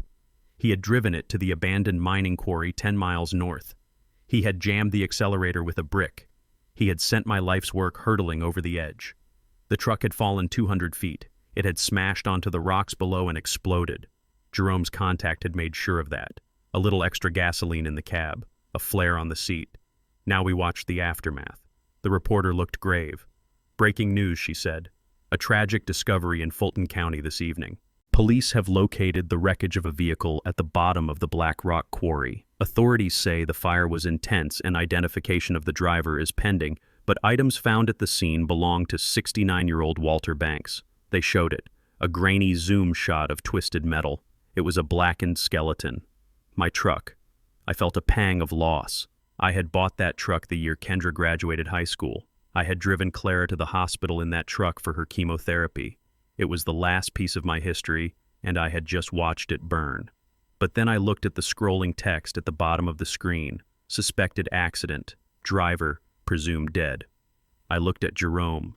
He was not smiling. He was taking a sip of his brown liquor. He bought it, Jerome said. The sheriff bought it. The news bought it. Now we wait for the big fish. Jerome turned his chair to the other bank of monitors. He had been busy while I slept. He had not just hacked financial records. He had breached the smart home system in the house I built. I had installed that system for Hunter a year ago. He wanted the latest tech. Cameras in the driveway. Cameras in the living room. Smart speakers in every room. He wanted to control his domain with his phone. He did not know that he had just wired his house for his own surveillance. Jerome typed a command. A new window opened. It was a live feed from the living room of my house. The image was crisp, high definition. I saw the white oak floors I had laid. I saw the fireplace I had built stone by stone. And I saw him. Hunter was sitting on the leather sofa. He was wearing a suit, but his tie was undone. He was staring at the massive television mounted above the fireplace. The same news report was playing on his screen. He was leaning forward. His hands were gripping his knees. He looked like a man watching the last seconds of a horse race he had bet his life on. The reporter on his TV repeated the line. Police believe the driver lost control on the slick roads. No signs of foul play are suspected at this time. Hunter froze. He held his breath. Then he exploded. It was not grief. It was not shock. He jumped up from the sofa. He threw his head back. He let out a scream of pure primal victory. Yes, he shouted. The microphone in the smart speaker picked it up clearly. Yes. Yes, yes. He did a little dance, a jig of triumph on my grave. He punched the air. He looked at the ceiling and laughed. It was a maniacal sound. It was the sound of a man who thinks he has cheated the devil. He ran to the liquor cabinet. He pulled out a bottle of Dom Perignon. It was a bottle he had been saving, probably for the day he evicted me. He popped the cork. Foam spilled onto the floor. He did not care. He drank straight from the bottle, gulped it down like water. Then he yelled for Kendra. Kendra, get in here. Get in here right now. My heart tightened. I leaned closer to the screen. Kendra walked into the frame. She looked small. She was wearing a bathrobe. Her arm was wrapped around her ribs. Her face was pale. She looked at Hunter with terrified eyes. What is it? She whispered. Hunter grabbed her by the shoulders. He shook her. He is dead, he shouted. The old bastard is dead. He drove off a cliff. He burned. It is over, Kendra. It is finally over. Kendra's knees buckled. She slumped toward the floor. Hunter held her up, but not out of kindness. He held her up like a trophy. He is gone, he said, grinning into her face. The problem is solved. The money is ours. The house is ours. We are free. Kendra started to cry. It was a guttural sobbing. Hunter thought she was crying for me. He thought she was grieving. He did not know she was crying from relief that I had escaped. She was crying because the plan had worked. Stop blubbering, Hunter snapped. He shoved her onto the sofa. This is a good thing. Do you understand? This saves us. This pays the Russians. This fixes everything. He took another swig of champagne. He wiped his mouth with the back of his hand. He looked at the TV again where the image of my burning truck was still looping. Burn, you old fool, he muttered at the screen. Burn. Then he did exactly what we needed him to do. He pulled his phone from his pocket. He did not call the police. He did not call a funeral home. He did not call a priest. He dialed a number he had memorized. Jerome and I watched in silence. Jerome tapped a key to boost the audio gain. Hunter put the phone to his ear. He paced the room. He ran a hand through his hair, trying to compose himself, trying to find his sad voice. Hello, he said. Is this State Farm Life Insurance? Yes. This is Hunter Stevenson. I need to file a claim. Policy number 89442 beta. He paused. He listened. He faked a choke in his voice. Yes. It is my father-in-law. Walter Banks. There has been a terrible accident. I just saw it on the news. Yes. Yes, he is dead. I looked at Jerome. Jerome looked at me. Got him, Jerome whispered. Hunter continued his performance. The policy amount. Yes. $2 million. Accidental death. Double indemnity. Yes, I am the beneficiary. I have the paperwork right here. How soon can you process the payout? It is urgent. We have funeral expenses. We are devastated. He listened again. He nodded. Okay. Send the adjuster. The police report will be ready tomorrow. Thank you. Thank you for your help in this difficult time. He hung up the phone. He looked at Kendra. The fake sadness vanished instantly. The shark smile returned. They are processing it, he said. 2 weeks, maybe less. $2 million, Kendra. We are rich again. He laughed. He toasted the air with the champagne bottle. To Walter Banks, he said, the best investment I ever made. In the bunker, I felt a cold calm settle over me. I watched the man who married my daughter celebrate my death. I watched him act out the crime we knew he would commit. Insurance fraud. Wire fraud. Conspiracy. He had just made a recorded call to a federal institution claiming a death benefit for a man he had tried to murder. He had just hammered the final nail into his own coffin. Jerome stopped the recording.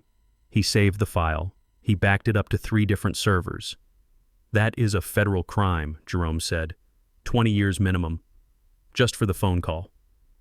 It is not enough, I said. My voice was hard. I looked at Kendra on the screen. She was curled into a ball on the sofa. She was rocking back and forth. She was trapped in that house with a monster who thought he was a king. It is not enough, I repeated. He needs to lose everything. He needs to lose the money. He needs to lose the house. He needs to lose his freedom. And he needs to know it was me who took it. Jerome nodded. He cracked his knuckles. Phase 1 is complete, he said. He thinks you are dead. He thinks he is safe. Now we start Phase 2. What is Phase 2, I asked. We haunt him, Jerome said. We make him doubt his sanity. We make him terrified of the dark. And then we take the house back. But first we need the physical proof. The recording is good, but we need the original policy, the one with the forged signature, and we need to get it before he destroys it or hands it to the adjuster. Where is it, I asked. Jerome pointed to the screen. Hunter was walking toward the study. He was carrying the champagne. He is going to the safe, Jerome said. He wants to look at his golden ticket. We watched Hunter enter the study. He moved the rug. He pried up the loose floorboard. He spun the dial on the floor safe. He pulled out a thick manila envelope. He kissed it. He put it on the desk. He did not put it back in the safe. He left it out. He is getting sloppy, I said. He is arrogant, Jerome corrected. He thinks he won. He thinks no one can touch him. Tonight we go in, Jerome said. Into the house, I asked. Yes. Tonight is supposed to be a thunderstorm. The noise will cover us. We need that file, Walter. It is the physical evidence of the forgery. With Strickland's testimony and that document, we have him dead to rights. I looked at the map of my old neighborhood. I knew every fence. I knew every loose board. I knew how to disable the alarm because I was the one who wired it. I am ready, I said. Jerome stood up. He went to the metal cabinet. He pulled out a set of black tactical clothes. He pulled out a pair of night vision goggles. You are not a carpenter tonight, Walter, he said. You are a burglar. I took the clothes. I thought about the man on the screen drinking champagne in my house. I thought about the bruises on my daughter's face. I am not a burglar, I said. I am the landlord, and I am coming to collect the rent. We loaded the van. The sky outside was turning black. Thunder rumbled in the distance.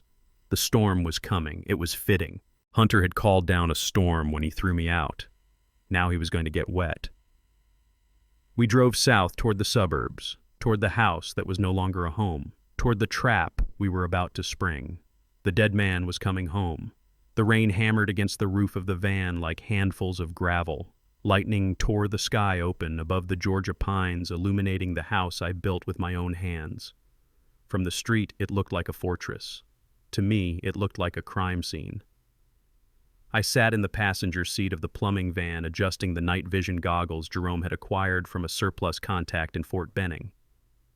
They were heavy and smelled of old rubber, but they turned the pitch-black night into a green landscape of opportunities.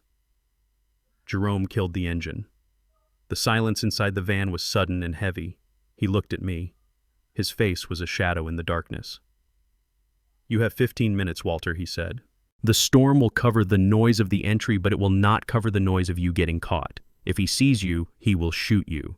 And since you are legally dead, he will get a medal for defending his home against an intruder. I checked my pockets. I had the stethoscope Jerome had taught me to use. I had a small pry bar. I had a flashlight with a red tactical lens to preserve night vision. I had the layout of the house burned into my brain because I had drawn the blueprints on my kitchen table 30 years ago. I am not coming back without that file, I said. Jerome nodded. He tapped the steering wheel. I will keep the engine warm. If I flash the headlights twice, it means the police are coming. If I flash them 3 times, it means you are on your own. I opened the door and stepped out into the deluge. The wind hit me hard. It was a tropical depression moving up from the coast. It was nature's way of providing cover for a dead man.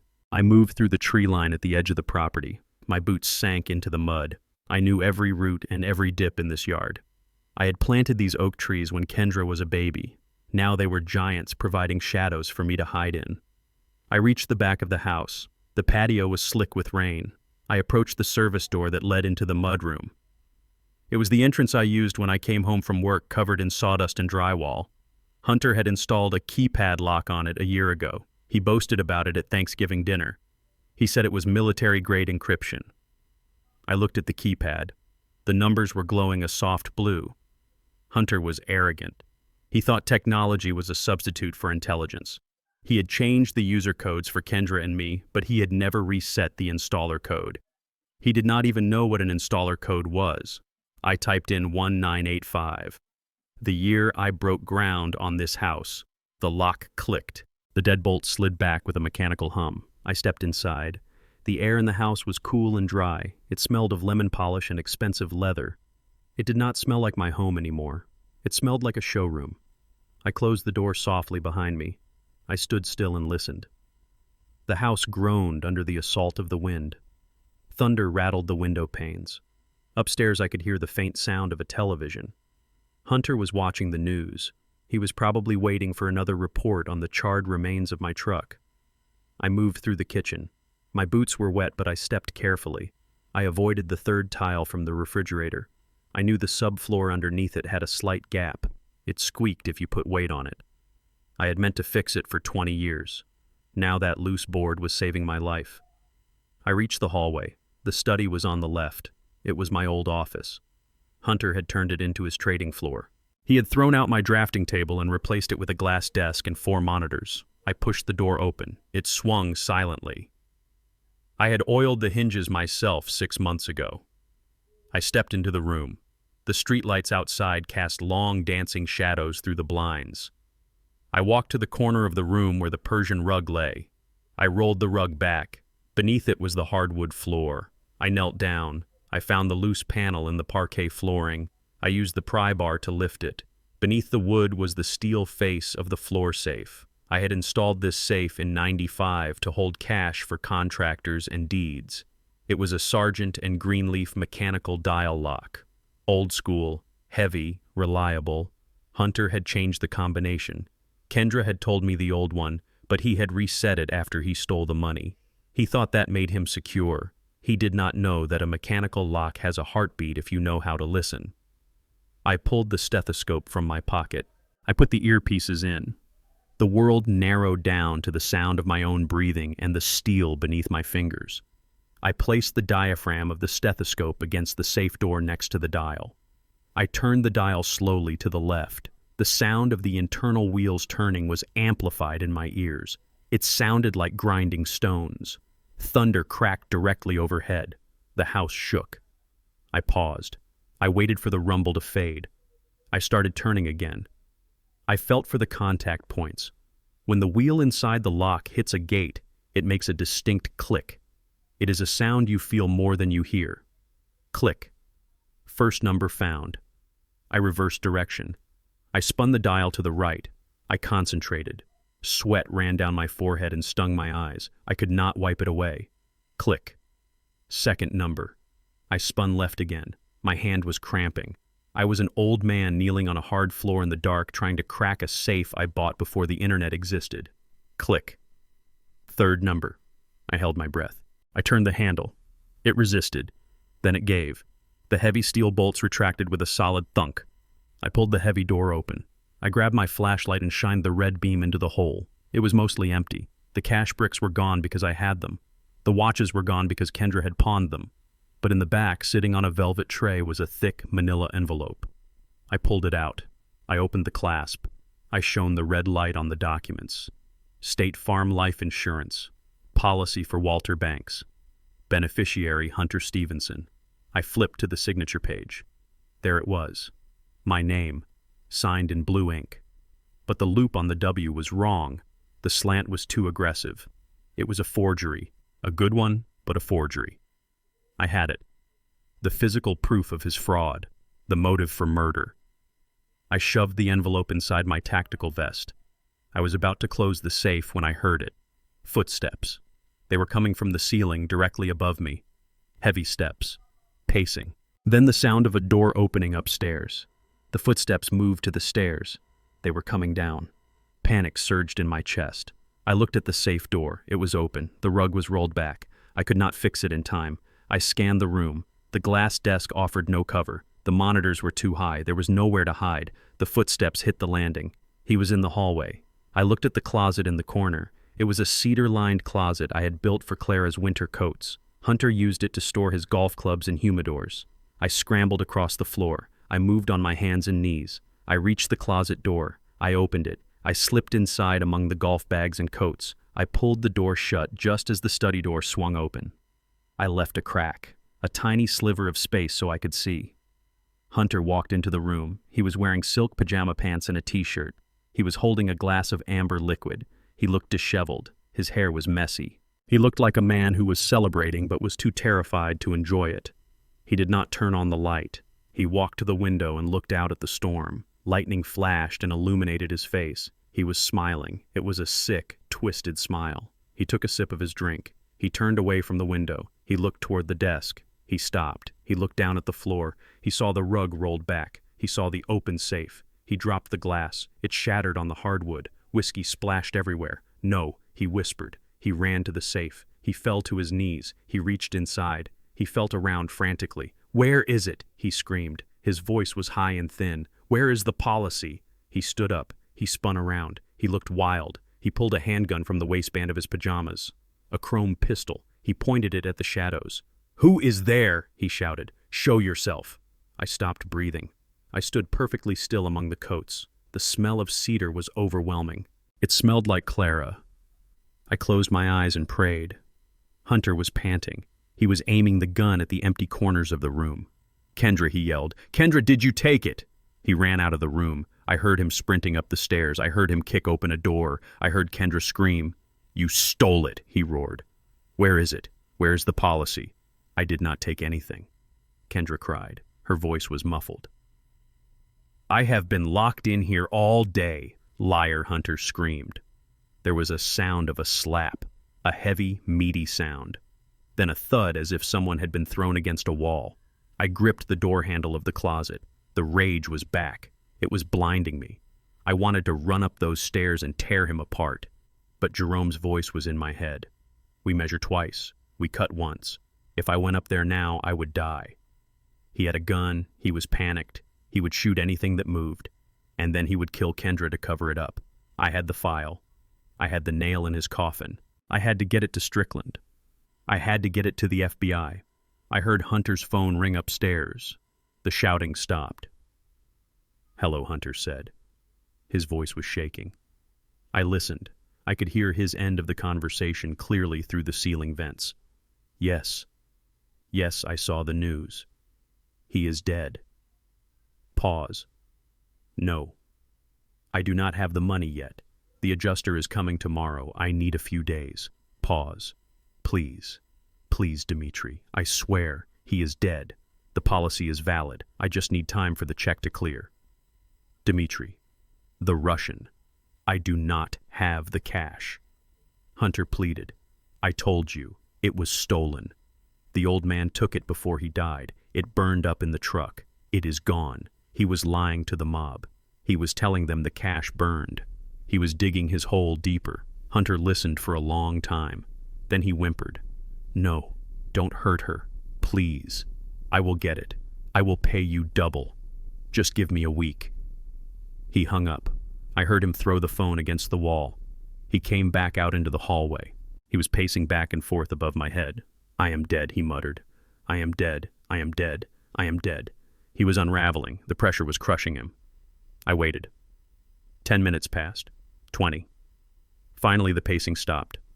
I heard a door slam, then silence. I pushed the closet door open. I crept out. I looked at the open safe. I reached into my pocket. I pulled out a small piece of paper I had folded into a shape earlier in the van. It was an origami crane.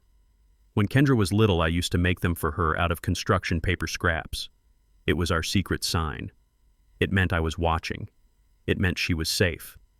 I placed the paper crane inside the empty safe right where the insurance policy had been. I stood up. I walked to the door. I moved through the hallway. I exited through the mudroom.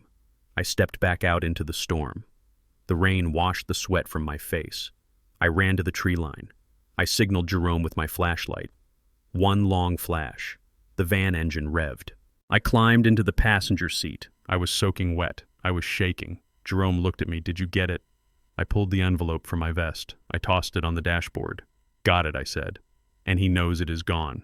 Jerome grinned. He put the van in gear. "Good. Now he is going to make a mistake. A big one." We drove away from the house. I looked back one last time. The lights were on upstairs. Hunter was trapped in a cage of his own making. I touched the pocket where I kept my burner phone. I had one more message to send. I typed it out as we drove. To Kendra. The crane is in the nest. Stay down. The storm is almost over. I hit send. Now we just had to watch him drown. We watched him rot from the inside out. For 3 days, Jerome and I sat in the bunker beneath the city and watched Hunter Stevenson fall apart on high-definition video. It was a slow and brutal process, like watching a house collapse because of termites in the framing. I had built that house to stand for 100 years, but the man living inside it was made of cheaper material. Jerome had total control of the smart home system. He was the conductor of a symphony of terror. Hunter had filled my house with technology because he was lazy. He wanted to turn off the lights without standing up. He wanted to change the temperature without walking to the wall. Now that laziness was his cage. We started with the temperature. We dropped it to 50 degrees at night. We watched on the infrared cameras as Hunter shivered in his silk sheets. He would wake up cursing and go to the thermostat. He would set it to 75. As soon as he went back to bed, Jerome would drop it again.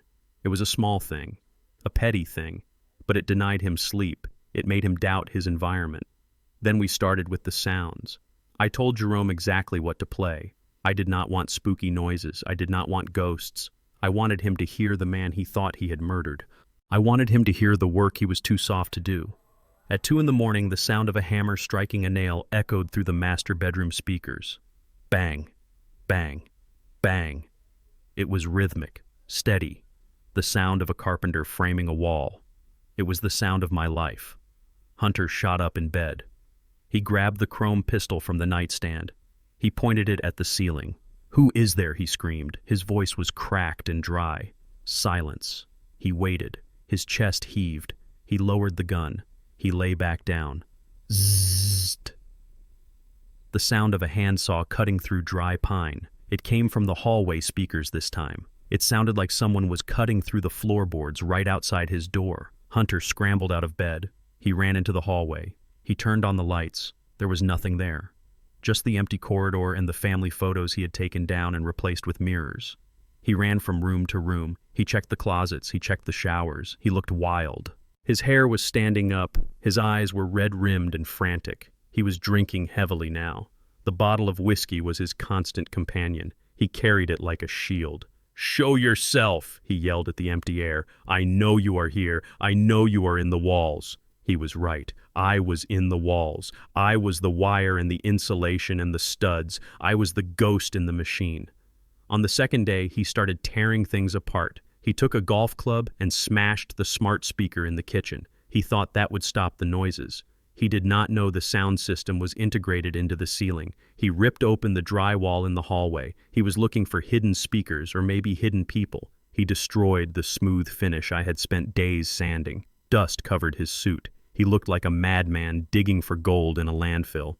Jerome and I watched. We ate cold sandwiches and drank coffee. It was grim work. There was no joy in it. It was like watching a rabid dog that needed to be put down. But the satisfaction turned to ash when I saw what he was doing to Kendra. Kendra was trying to stay invisible. She spent her time in the guest room or the kitchen trying to avoid his path. But he hunted her. He needed someone to blame for his terror. On the third night, the escalation began. We had played the sound of heavy work boots walking on the hardwood floor. Thump, thump, thump. It sounded like I was walking from the mudroom to the study. Hunter was in the kitchen.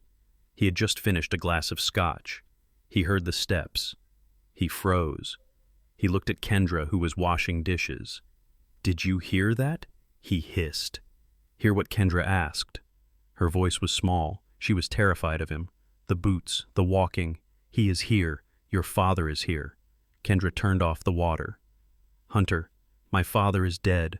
We saw the news. The truck burned. He is dead." "Liar," he screamed. He threw the glass into the sink. It shattered. "You are hiding him. You let him in. That is why the alarm did not go off. You gave him the code." He marched over to her. He grabbed her by the arm. He twisted it behind her back. "Where is he?" Hunter shouted. "Tell me where the old man is hiding. Is he in the attic? Is he in the basement?" "I am not hiding anyone," Kendra cried. "You are hurting me. Please stop." He pushed her against the counter. He leaned into her face. He smelled of alcohol and sweat and fear. "I found the crane," Hunter whispered. My blood ran cold in the bunker. The paper crane. I had left it in the safe. I found the paper bird in the safe, Hunter said. It was not there before. I checked that safe 100 times. It was empty. Then suddenly there is a paper bird. Who put it there, Kendra? I do not know, she sobbed. Only your father made those things, Hunter yelled. He made them for you. It is a sign. It is a message. He was in this house. He was in my study. And you let him in. He slapped her. It was a hard, vicious backhand. It knocked her head against the cabinet. She slid to the floor holding her cheek. I stood up in the bunker. I knocked my chair over. That is it, I said. That is it. Jerome grabbed my arm, but I shook him off. Look at the screen, Jerome, I shouted. Look at what he is doing. He is going to kill her. He is not just scared anymore. He is paranoid. He thinks she is conspiring with a ghost. He is going to kill her to stop the haunting. Hunter kicked Kendra in the leg. Get up, he screamed. We are going to search the basement. If I find him, I am going to kill him again, and then I am going to kill you for letting him in. He dragged her up by her hair. He pulled her toward the basement door. I cannot watch this, I said. I turned away from the screen.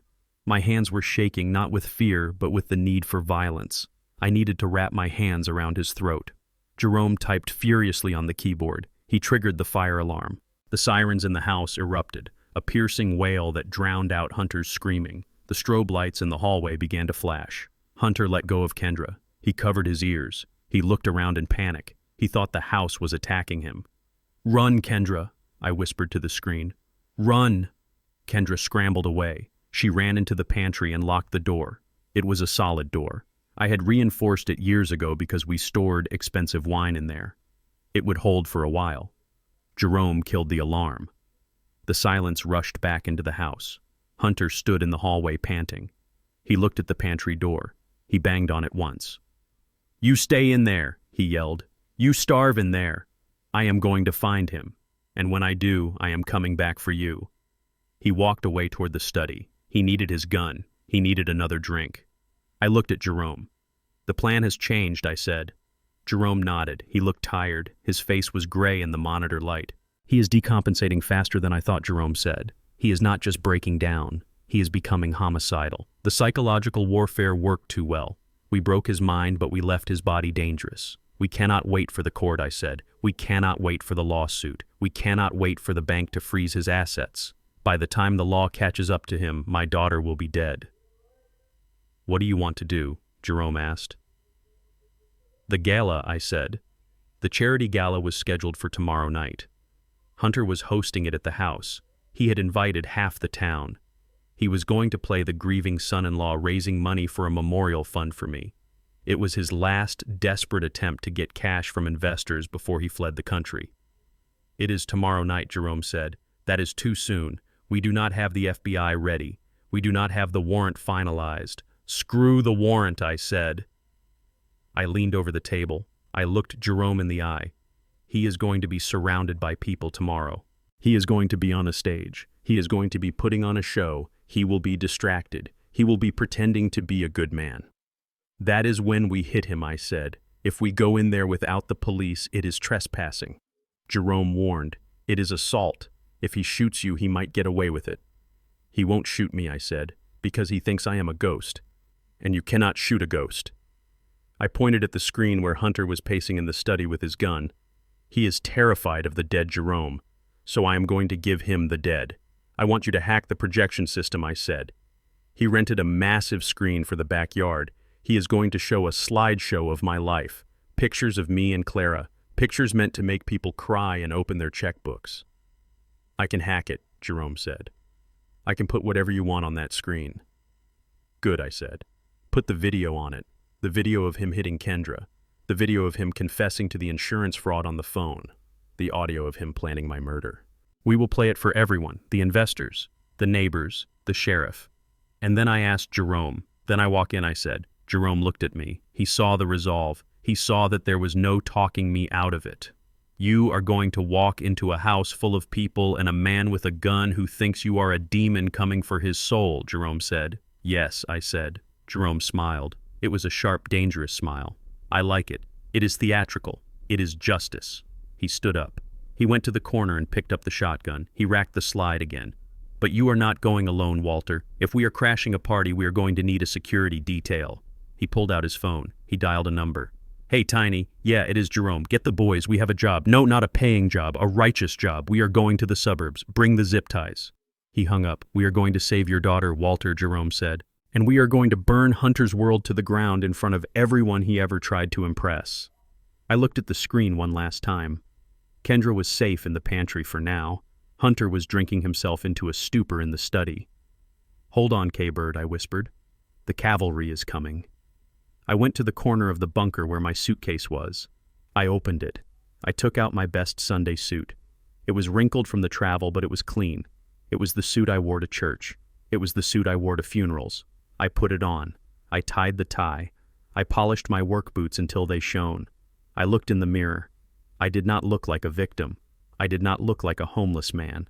I looked like a judgment. Tomorrow night, Hunter Stevenson was going to learn that you cannot evict a man from his own life. You can only delay his return. And the return was going to be heavy. Alan Strickland walked up the granite steps of the federal courthouse like a man marching to the gallows. He wore a cheap suit we had bought him at a thrift store. He was clean-shaven.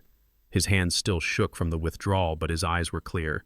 He carried a leather briefcase containing the most dangerous documents in the city. I sat in the back of the plumbing van 2 blocks away, watching him through binoculars. Jerome was in the driver's seat eating a bag of sunflower seeds. He is going to do it, Jerome said. He is terrified of you, Walter, more than he is of the bottle. I watched Strickland disappear through the revolving doors. He was filing a whistleblower complaint. He was submitting the affidavit regarding the forged signature and the drugged tea. He was handing over the evidence of the insurance fraud directly to the fraud division of the FBI.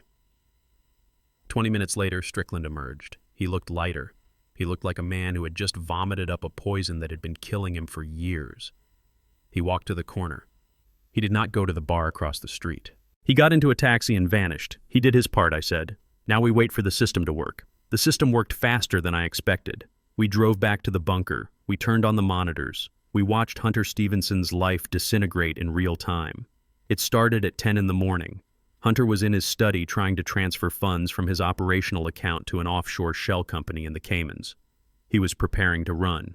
He typed in the authorization code. Access denied flashed on the screen. Hunter frowned. He typed it again. Access denied. Contact your financial institution. He picked up the phone. He called the bank. He put it on speaker. We listened. Mr. Stevenson, the bank manager, said. His voice was cold. We have received a freeze order from the Department of Justice. All your accounts have been locked pending an investigation into money laundering and wire fraud. What? Hunter screamed. You cannot do that. That is my money. It is federal law, sir, the manager said. Good day. The line went dead. Hunter threw the phone across the room. It bounced off the wall. He ran his hands through his hair. He was hyperventilating. He tried his credit cards. Declined. He tried to log into his crypto wallet. Frozen by a court order. Then the second blow landed. His cell phone rang. It was the insurance adjuster. Mr. Stevenson, we have suspended the processing of the claim for Walter Banks. Hunter froze. Why? We received credible evidence that the policy documents may have been forged. We are launching a forensic analysis of the signatures. Until that is complete, no funds will be released. Hunter dropped the phone. He sank into his leather chair. The color drained from his face. He looked like a corpse. He is trapped, Jerome said. He has no money. He has no passport access because he put it in a safety deposit box that is now sealed. He is a rat in a bucket. But a trapped rat bites, I said. We watched Hunter pace the room. He was muttering to himself. He was looking at the walls as if they were closing in. He went to the liquor cabinet. He poured a drink. His hand shook so bad he spilled half of it. Then the doorbell rang. Hunter jumped. He pulled the chrome pistol from his waistband. He walked to the front door. He looked through the peephole. There was no one there. Just a small cardboard box sitting on the welcome mat. Hunter opened the door. He looked left and right. The street was empty. He grabbed the box and slammed the door. He took it to the kitchen. He put it on the island. He grabbed a steak knife. He sliced the tape. He opened the flaps. He screamed. It was a high, thin sound. He backed away from the box. He knocked over a stool. Inside the box, resting on a bed of cotton, was a finger. It looked real. It had a nail. It It had wrinkles at the knuckle. It was severed at the joint. There was dried blood at the base. Under the finger was a note. October 30th is too late. You have 24 hours, or the next one will be your wife's. I looked at Jerome. Is that real? I asked. Jerome shook his head. It is silicone. Movie prop. I sent it. But the note is real. I intercepted a message from the Russians this morning. They are tired of waiting. I just delivered their message in a way he would understand. Psychological warfare, I said. Hunter was retching in the sink. He believed it. He thought the mob had cut off someone's finger and sent it to him. He thought they were coming for Kendra. He ran to the bedroom. He grabbed Kendra. He dragged her down the stairs. "We need money," he yelled at her. "Where did you put it? Where is the cash?" "I told you I do not have it," Kendra cried. She looked at the box on the counter. She saw the finger. She screamed. "Shut up," Hunter roared. "That is going to be you if I do not pay them. Do you understand? They are going to chop you up." He pushed her into a chair. He paced the kitchen. He was manic. His eyes were wild. "Think, Hunter, think. I need cash, untraceable cash. Big cash."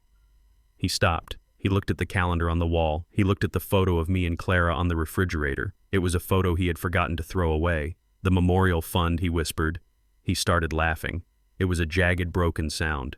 "The gala, the charity." He pulled out his laptop. He started typing furiously. He was talking to himself. "We host the gala. We invite everyone, the mayor, the developers, the investors. We tell them we are starting a foundation in Walter's name. We ask for donations, big donations, cash and crypto preferred for tax reasons." He looked at Kendra. "You are going to cry," he said. "You are going to play the grieving daughter.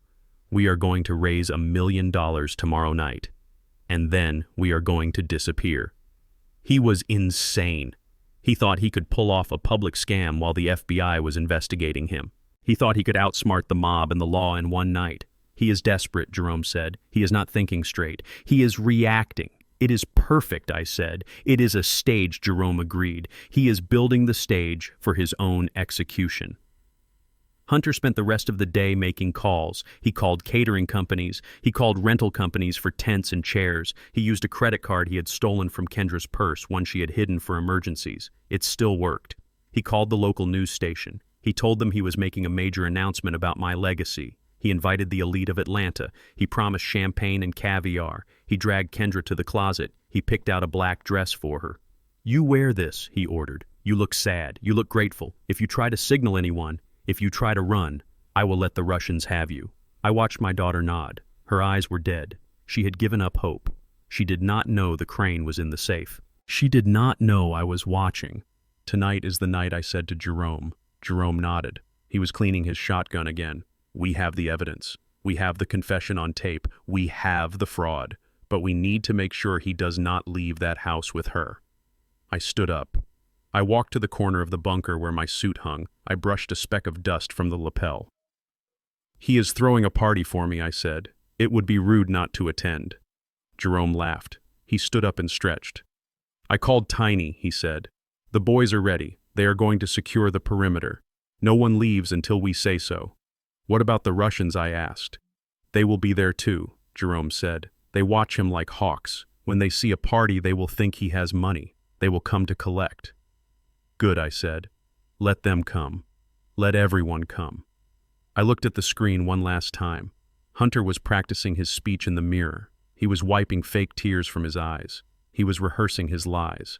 He looked confident. He looked like he believed his own con. "Enjoy it, Hunter," I whispered. "Enjoy the spotlight. Because when I flip the switch, the darkness is going to be absolute." We left the bunker. The city was gray and cold. The wind blew trash down the alley. We got into the van. Jerome drove. I sat in silence. I thought about the house I built. I thought about the floorboards I nailed down. I thought about the roof I shingled. It was my house. It was my fortress. And tonight I was taking it back. We drove south. The sun began to set. The sky turned the color of a bruise. The dead man was coming to the party, and he was bringing hell with him. The house I built with my own 2 hands was glowing like a lantern in the dark Georgia night. From the back of Jerome's plumbing van parked across the street, I watched the spectacle unfold. Hunter had spared no expense with money he did not have. He had draped white silk over the oak trees. He had set up a massive tent on the lawn where I used to play catch with Kendra.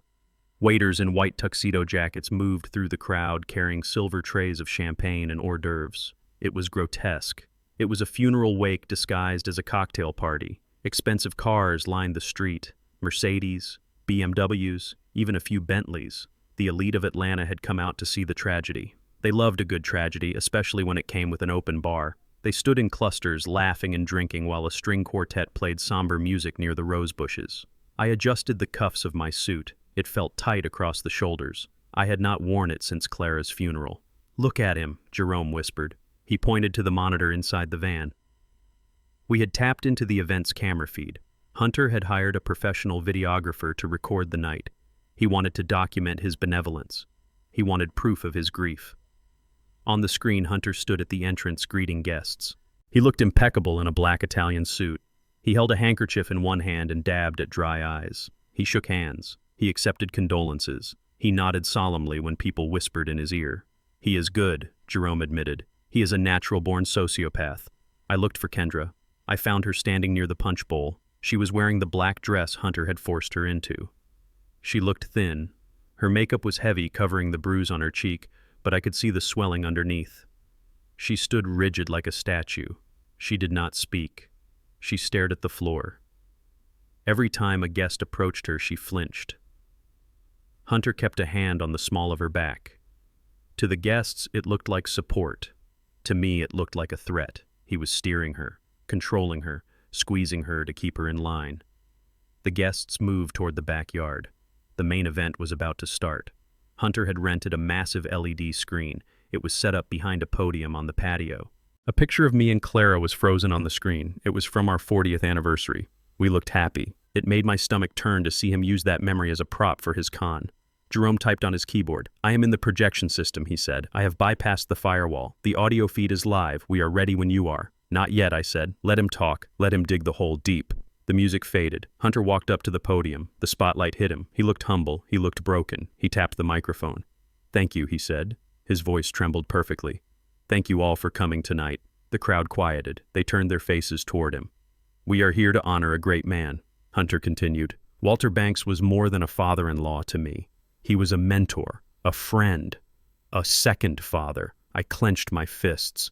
The audacity of the lie was breathtaking. "He was a simple man," Hunter said. "A man of the earth. He built this house with his bare hands. He poured his sweat into this soil. And it breaks my heart that he was taken from us so violently." He paused. He looked down. He wiped a non-existent tear. "The police say it was an accident, a tragic mechanical failure. But I know Walter. He was a careful man. He would not just drive off a cliff. That is why we are here tonight." He looked up. His eyes scanned the crowd. He was looking for wallets. "We are raising money for the Walter Banks Memorial Foundation. But before we build parks or scholarships, I have a more urgent mission. I want to hire a private recovery team." The police stopped searching for his body because the fire was too intense. They say there is nothing left. But I cannot accept that.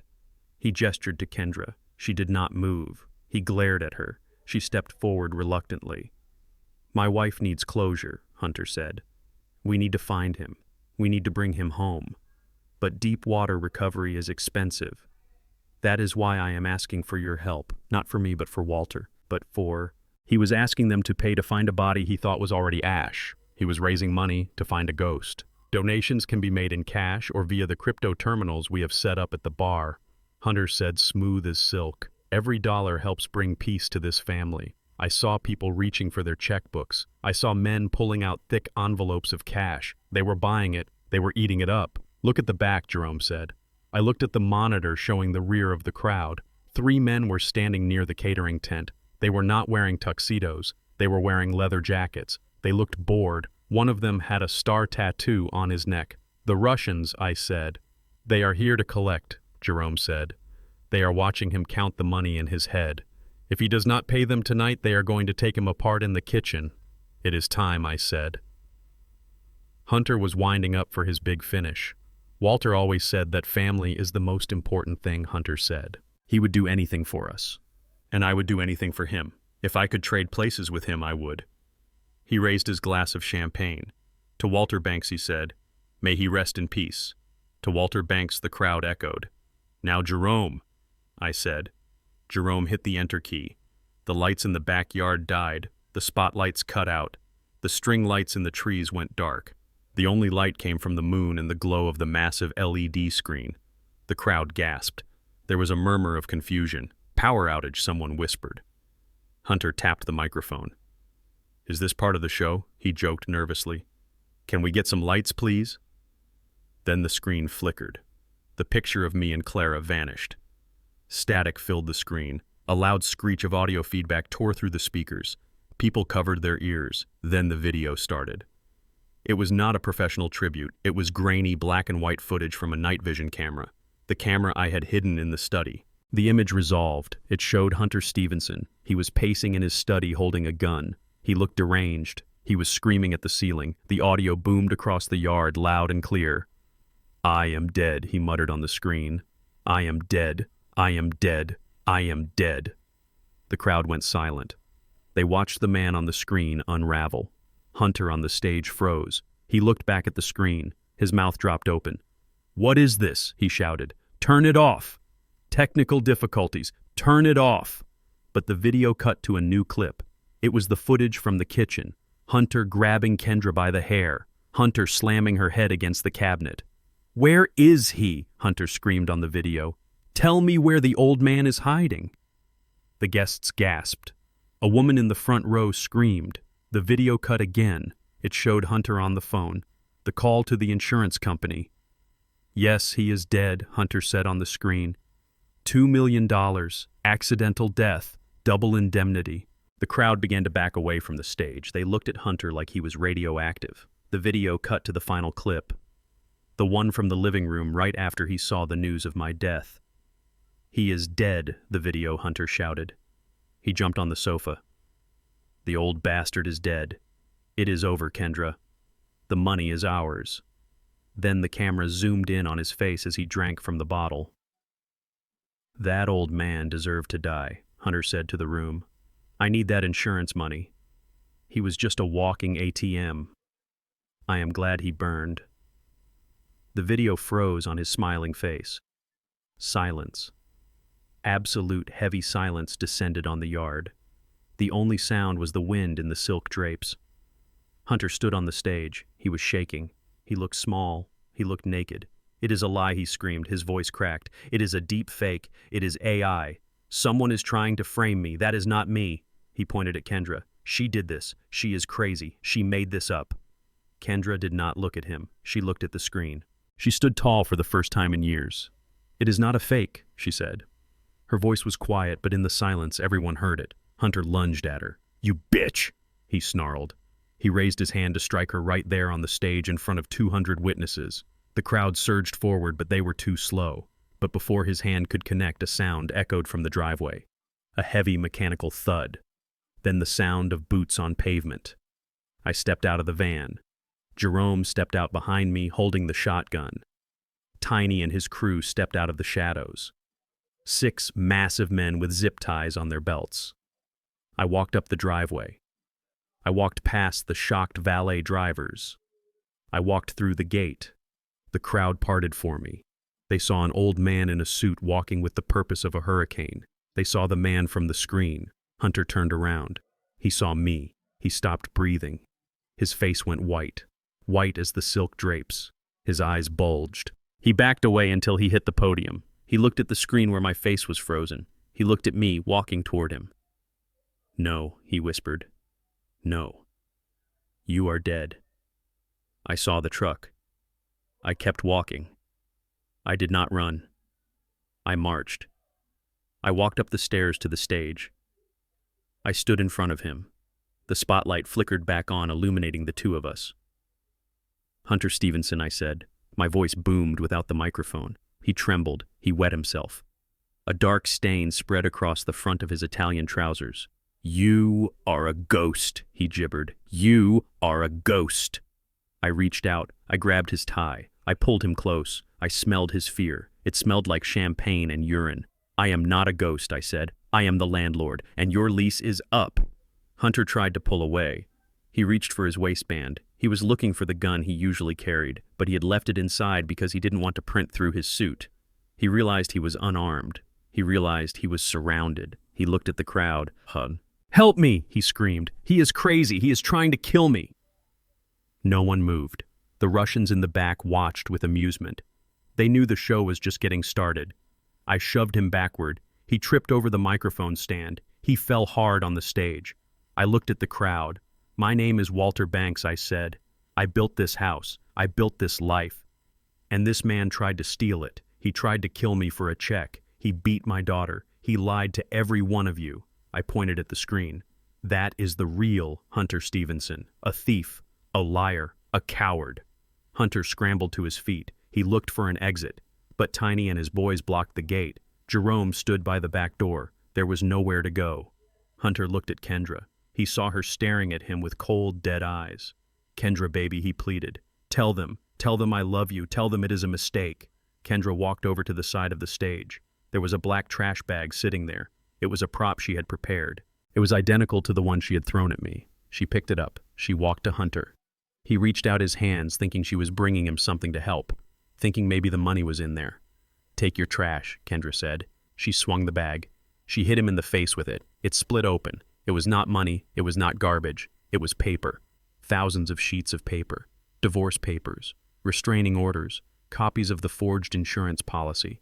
Copies of his bank statements showing a balance of 0. The paper rained down on him like confetti at a twisted parade. Hunter stood there covered in the evidence of his own destruction. Then the sirens started. Not one siren. A dozen. Blue and red lights flooded the street. The FBI, the state police. Strickland had done his job. The video had done its job. Hunter looked at the lights. He looked at me. He looked at the Russians who were now moving toward the exit, disappearing into the night. He realized he was alone. He fell to his knees. He started to cry. It was a pathetic sound. "It is not fair," he sobbed. "I almost had it. I almost won. You never had a chance, son," I said. "You tried to build a life on a foundation of sand, and when the storm came, you washed away. The police swarmed the yard. They grabbed Hunter. They handcuffed him. They dragged him away, kicking and screaming. I watched him go. I felt the weight lift off my chest. I looked at Kendra. She was crying, but they were tears of relief. I walked over to her. I opened my arms. She ran to me. She buried her face in my shoulder. "I am sorry, Dad," she wept. "I am so sorry." I held her tight. I smoothed her hair. "It is over, K-Bird," I said. "The trash is gone. We are home." I looked at the house. It was still standing. It needed work. It needed to be cleansed of the memories of the last few years. But the bones were good. The foundation was solid. And so were we. The heavy double doors of the manor groaned. The sound echoed across the silent lawn like the lid of a tomb being shoved aside. The guests turned. 200 faces shifted from the stage to the entrance. The silence that had fallen over the gala was thick and suffocating. It was the silence of people holding their breath underwater. The doors swung wide open. They hit the stops with a crack that sounded like a gunshot. I stepped across the threshold. I was not wearing the stained work clothes of a evicted man. I was not wearing the rags of a homeless wanderer. I was wearing my charcoal suit. It was 10 years old. The lapels were a little wide for modern fashion and the fabric was worn at the elbows. But I had pressed it myself in the bunker. I had shined my boots until they reflected the moonlight. I stood tall. My spine was a steel rod. My hands were loose at my sides. I walked into the light. To my right walked Jerome. He was not hiding anymore. He wore a tactical vest over his flannel shirt. He held his shotgun at the low ready. His face was a mask of stone. To my left walked Special Agent Miller of the FBI. Behind him, a dozen agents in windbreakers swarmed the perimeter. They moved like water, silent, fluid, inevitable.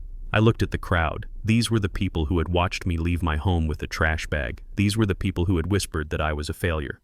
Now they parted for me. They stepped back. They looked at me with fear and awe.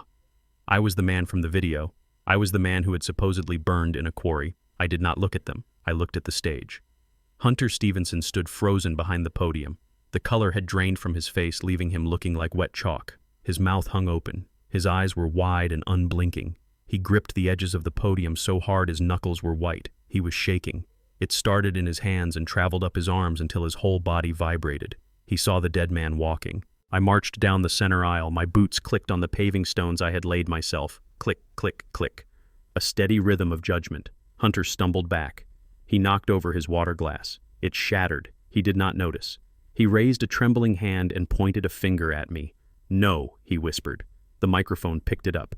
It amplified his terror. "No, you are dead." I kept walking. I passed the rows of white chairs. I passed the table with the champagne tower. I passed the Russians who had stopped their retreat to watch the finale. Hunter backed away until he hit the screen behind him. The image of his own face confessing his crimes was still frozen there above him. He looked small. He looked like a child who had broken a window and was waiting for the belt. "You are a ghost," he shrieked. His voice cracked into a high pitch. "You are a demon. I saw the fire. I saw the truck. Go back to hell." I reached the stairs of the stage. I walked up them slowly. 1, 2, 3. I stood 5 feet from him. I towered over him. I smelled his expensive cologne mixed with the sour stench of his fear. I saw the sweat beading on his forehead. I saw the madness in his eyes. He really believed I was a spirit. The sleepless nights, the sounds in the walls, the finger in the box. We had broken his mind so thoroughly that he could not process the reality of flesh and blood standing before him. I reached out and touched his shoulder. It was a solid grip, a carpenter's grip. "I am not a ghost hunter," I said. My voice was low and rough like concrete pouring into a form. "I am flesh and blood, and I am angry." Hunter flinched at my touch. He let out a whimper. He looked at my hand on his shoulder as if it were burning him. "But you died," he babbed. "The police said. The news said." "The news said what you wanted to hear," I said. "You wanted me dead so bad you believed a pile of cow bones was me.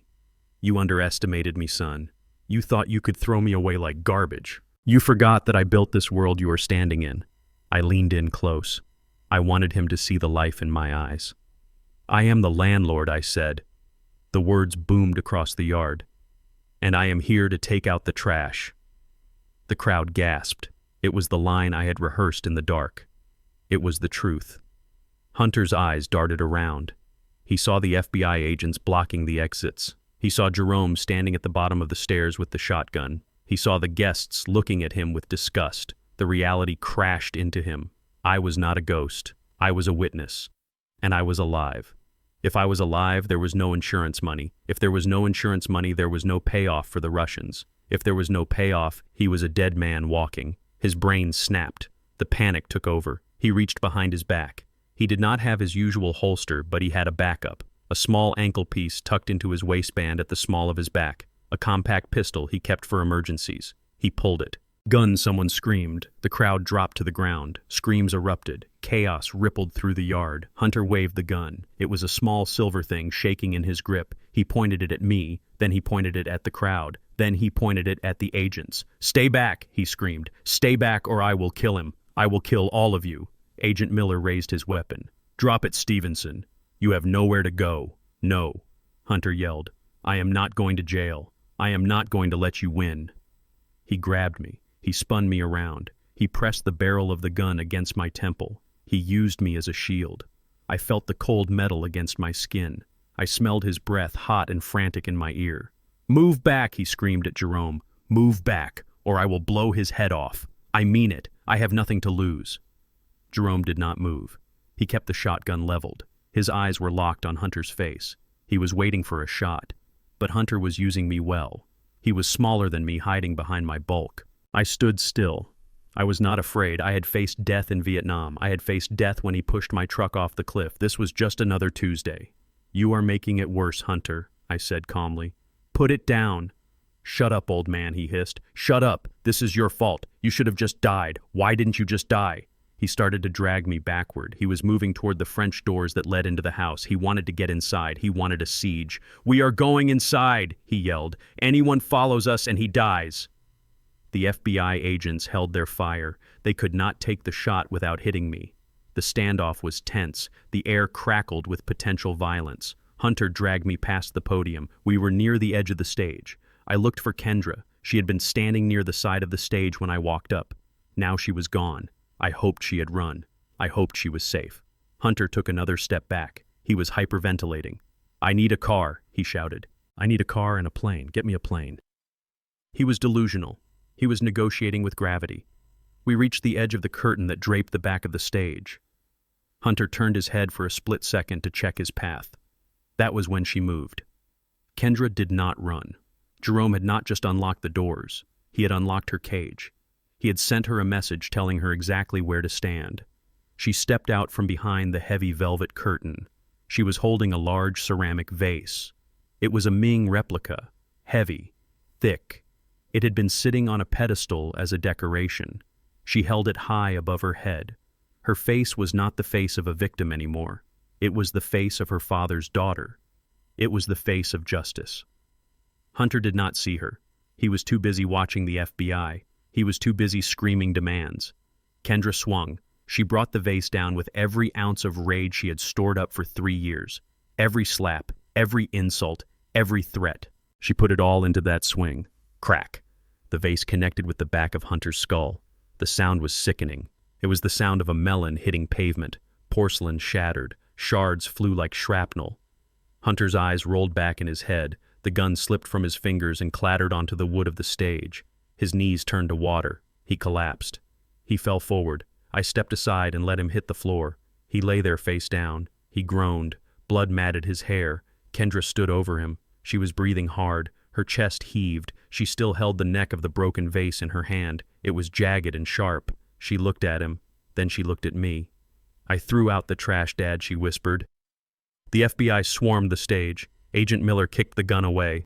4 agents jumped on Hunter. They pulled his arms back. They slapped handcuffs on his wrists. They were not gentle. Hunter screamed as they hauled him up. He was dazed. Blood ran down his face. "You broke my head," he wailed. "She broke my head. Arrest her. She assaulted me." Agent Miller looked at him with cold eyes. "She saved a hostage, son. That is called defense of another. You, on the other hand, are under arrest for insurance fraud, wire fraud, conspiracy to commit murder and kidnapping." Hunter looked around. He saw the Russians in the crowd turning their backs and walking away. He saw the guests filming him with their phones. He saw his life ending. He looked at me. "Walter, help me," he pleaded. "I am family. I am your son." I walked over to him. I leaned down. "You are not my son," I said. "My son would never treat a woman like that. My son would never steal.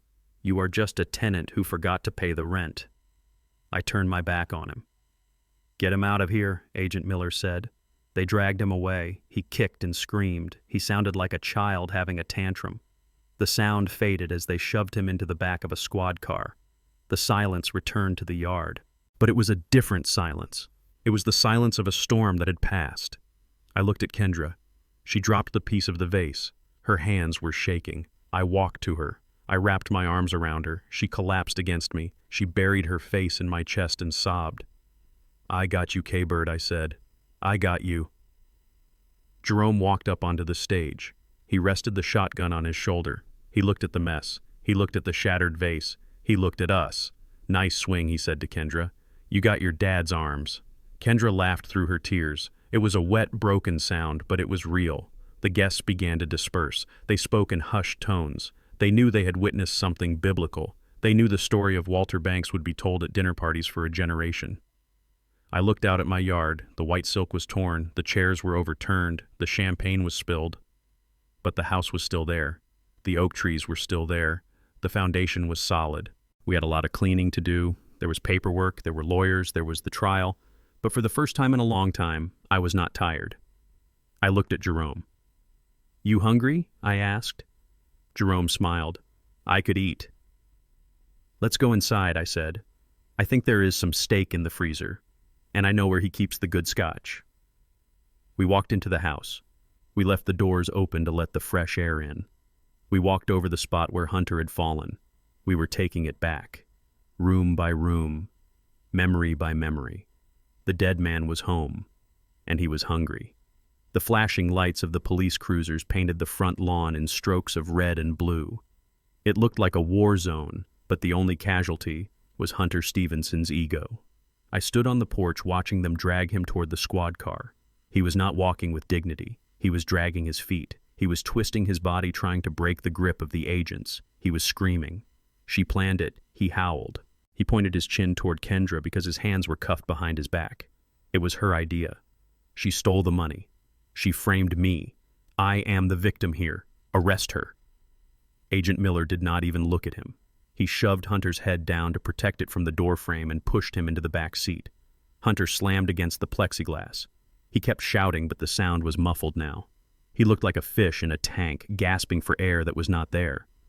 I looked at the crowd of guests. They were filing out of the driveway. They walked quickly.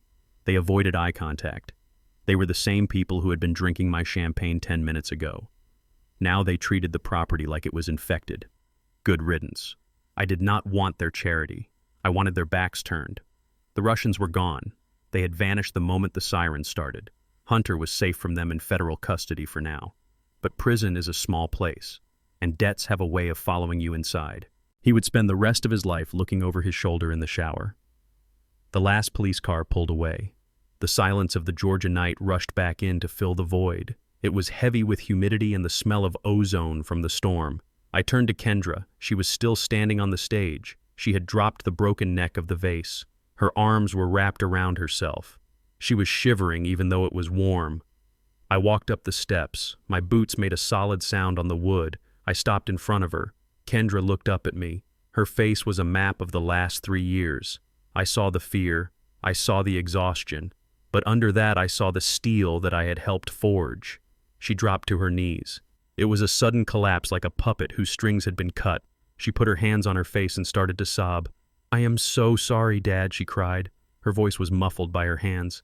"I had to do it. I had to throw it. I had to hit you. If I had not done it, he would have killed you." I looked down at my daughter. I remembered the moment on the lawn, the bag hitting my chest, the coffee grounds, the humiliation. It had burned me then. It had made me hate her. But now I saw the bruise on her cheek where Hunter had hit her. I saw the terror in her eyes. She had taken all that pain onto herself to give me a head start. She had played the villain so I could be the hero. I knelt down. My knees cracked, but I did not care. I took her hands away from her face. I held them in my own rough palms. "I know, K-Bird," I said softly. "I know. You forgive me," she whispered. I smiled. It was a tired smile, but it was real. "You have a hell of an arm," I said. "That bag nearly broke a rib." But it woke me up. I needed that hit. I was sleeping Kendra. I was letting him run my life. You woke me up. She leaned forward and rested her forehead against my chest. We stayed like that for a long time. 2 survivors in the wreckage of a party that never should have happened. Jerome walked up the stairs. He cleared his throat. "Hate to break up the moment," he said, "but we have a lot of cleanup to do. And I think there is still some of that cake left." I laughed. It felt good to laugh. I pulled Kendra to her feet. "Let's go inside," I said. "This is our house again." The next 6 months were a blur of lawyers and sawdust. Hunter's trial was short. He tried to plead insanity, but the recordings were too clear. He was sane. He was just evil. The jury deliberated for 4 hours. They found him guilty on all counts: conspiracy to commit murder, wire fraud, insurance fraud, aggravated assault. The judge sentenced him to life in federal prison. When they read the verdict, Hunter did not scream. He just stared at the table. He knew it was over. He knew the Russians were waiting. We got the money back. All of it. It was a complicated legal battle. The $800,000 I had taken was technically proceeds from Hunter's fraud. But because I had turned it in, and because it was used as evidence to bring down a major criminal enterprise involving the Russian mob, the court made a ruling. They called it restitution. They awarded Kendra and me a significant portion of the seized assets as victims of Hunter's schemes. Between the restitution and the reward money for helping the FBI, we walked away with nearly $600,000. We did not spend it on cars. We did not spend it on vacations. We spent it on the house. I tore out everything Hunter had touched. I ripped out the smart home system. I pulled the cameras out of the walls. I smashed the keypad locks with a sledgehammer. I went back to basics. I installed deadbolts I could trust. I laid new carpet. I repainted the walls. I wanted to scrub his scent from the air. I spent weeks in the basement. It had been Hunter's wine cellar, a place where he stored bottles he never drank to impress people he did not like. I gutted it. I tore down the racks. I put up drywall. I installed bright lights and sturdy desks. I brought in filing cabinets and computers. We hung a sign on the door at the top of the stairs. The Walter Banks Legal Aid Center. It was not a law firm. It was a shield. We hired Alan Strickland as our lead consultant. He was sober now. He had negotiated a deal with the prosecutors to keep his freedom in exchange for his testimony against Hunter. He could not practice law in court anymore, but he knew the system better than anyone.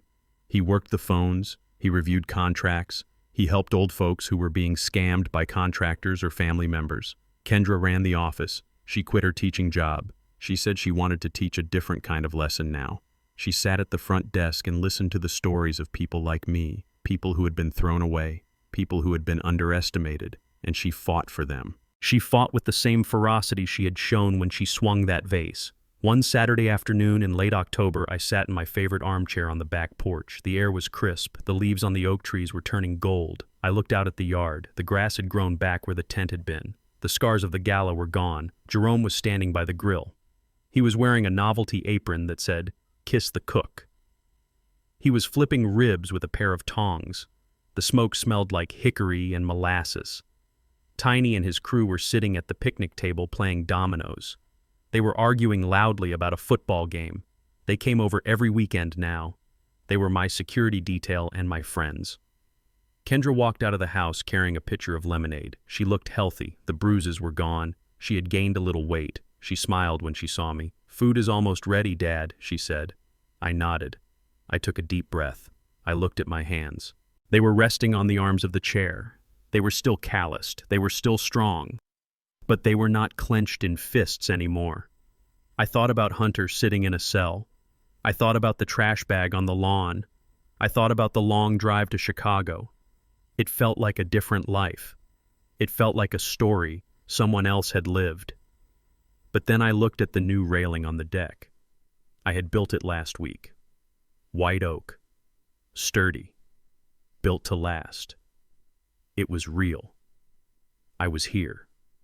I was the landlord. Jerome walked over with a plate of ribs. He handed it to me. "Eat up, Walter," he said. "You look too skinny." I took a bite. It was perfect. "How are we doing, Jerome?" I asked.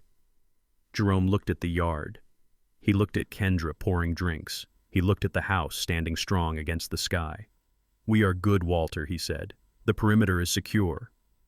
I leaned back in the chair. I watched the sun dip below the tree line. The trash was gone. The house was clean. My daughter was safe. I closed my eyes and listened to the wind in the trees. It did not sound like a storm anymore. It sounded like peace. I smiled. "We are home," I said. "And this time, we are staying." Walter's journey teaches us a brutal but necessary truth. Blind loyalty can be a fatal flaw even within a family. Being a provider doesn't guarantee respect, and sometimes the people closest to you are the ones holding the knife. However, the most powerful takeaway is that dignity has no expiration date. You are never too old, too tired, or too broken to demand what is yours. True strength isn't about physical power. It's about the resolve to stand up when everyone expects you to fold. Walter didn't just reclaim his house. He reclaimed his identity. Never let anyone treat you like disposable trash, because the moment you do, you lose more than just property. If you enjoyed watching Walter take back his life brick by brick, hit that like button and subscribe for more stories of justice. Let me know in the comments. Have you ever had to cut off a toxic family member to save yourself? I read every story. See you in the next video.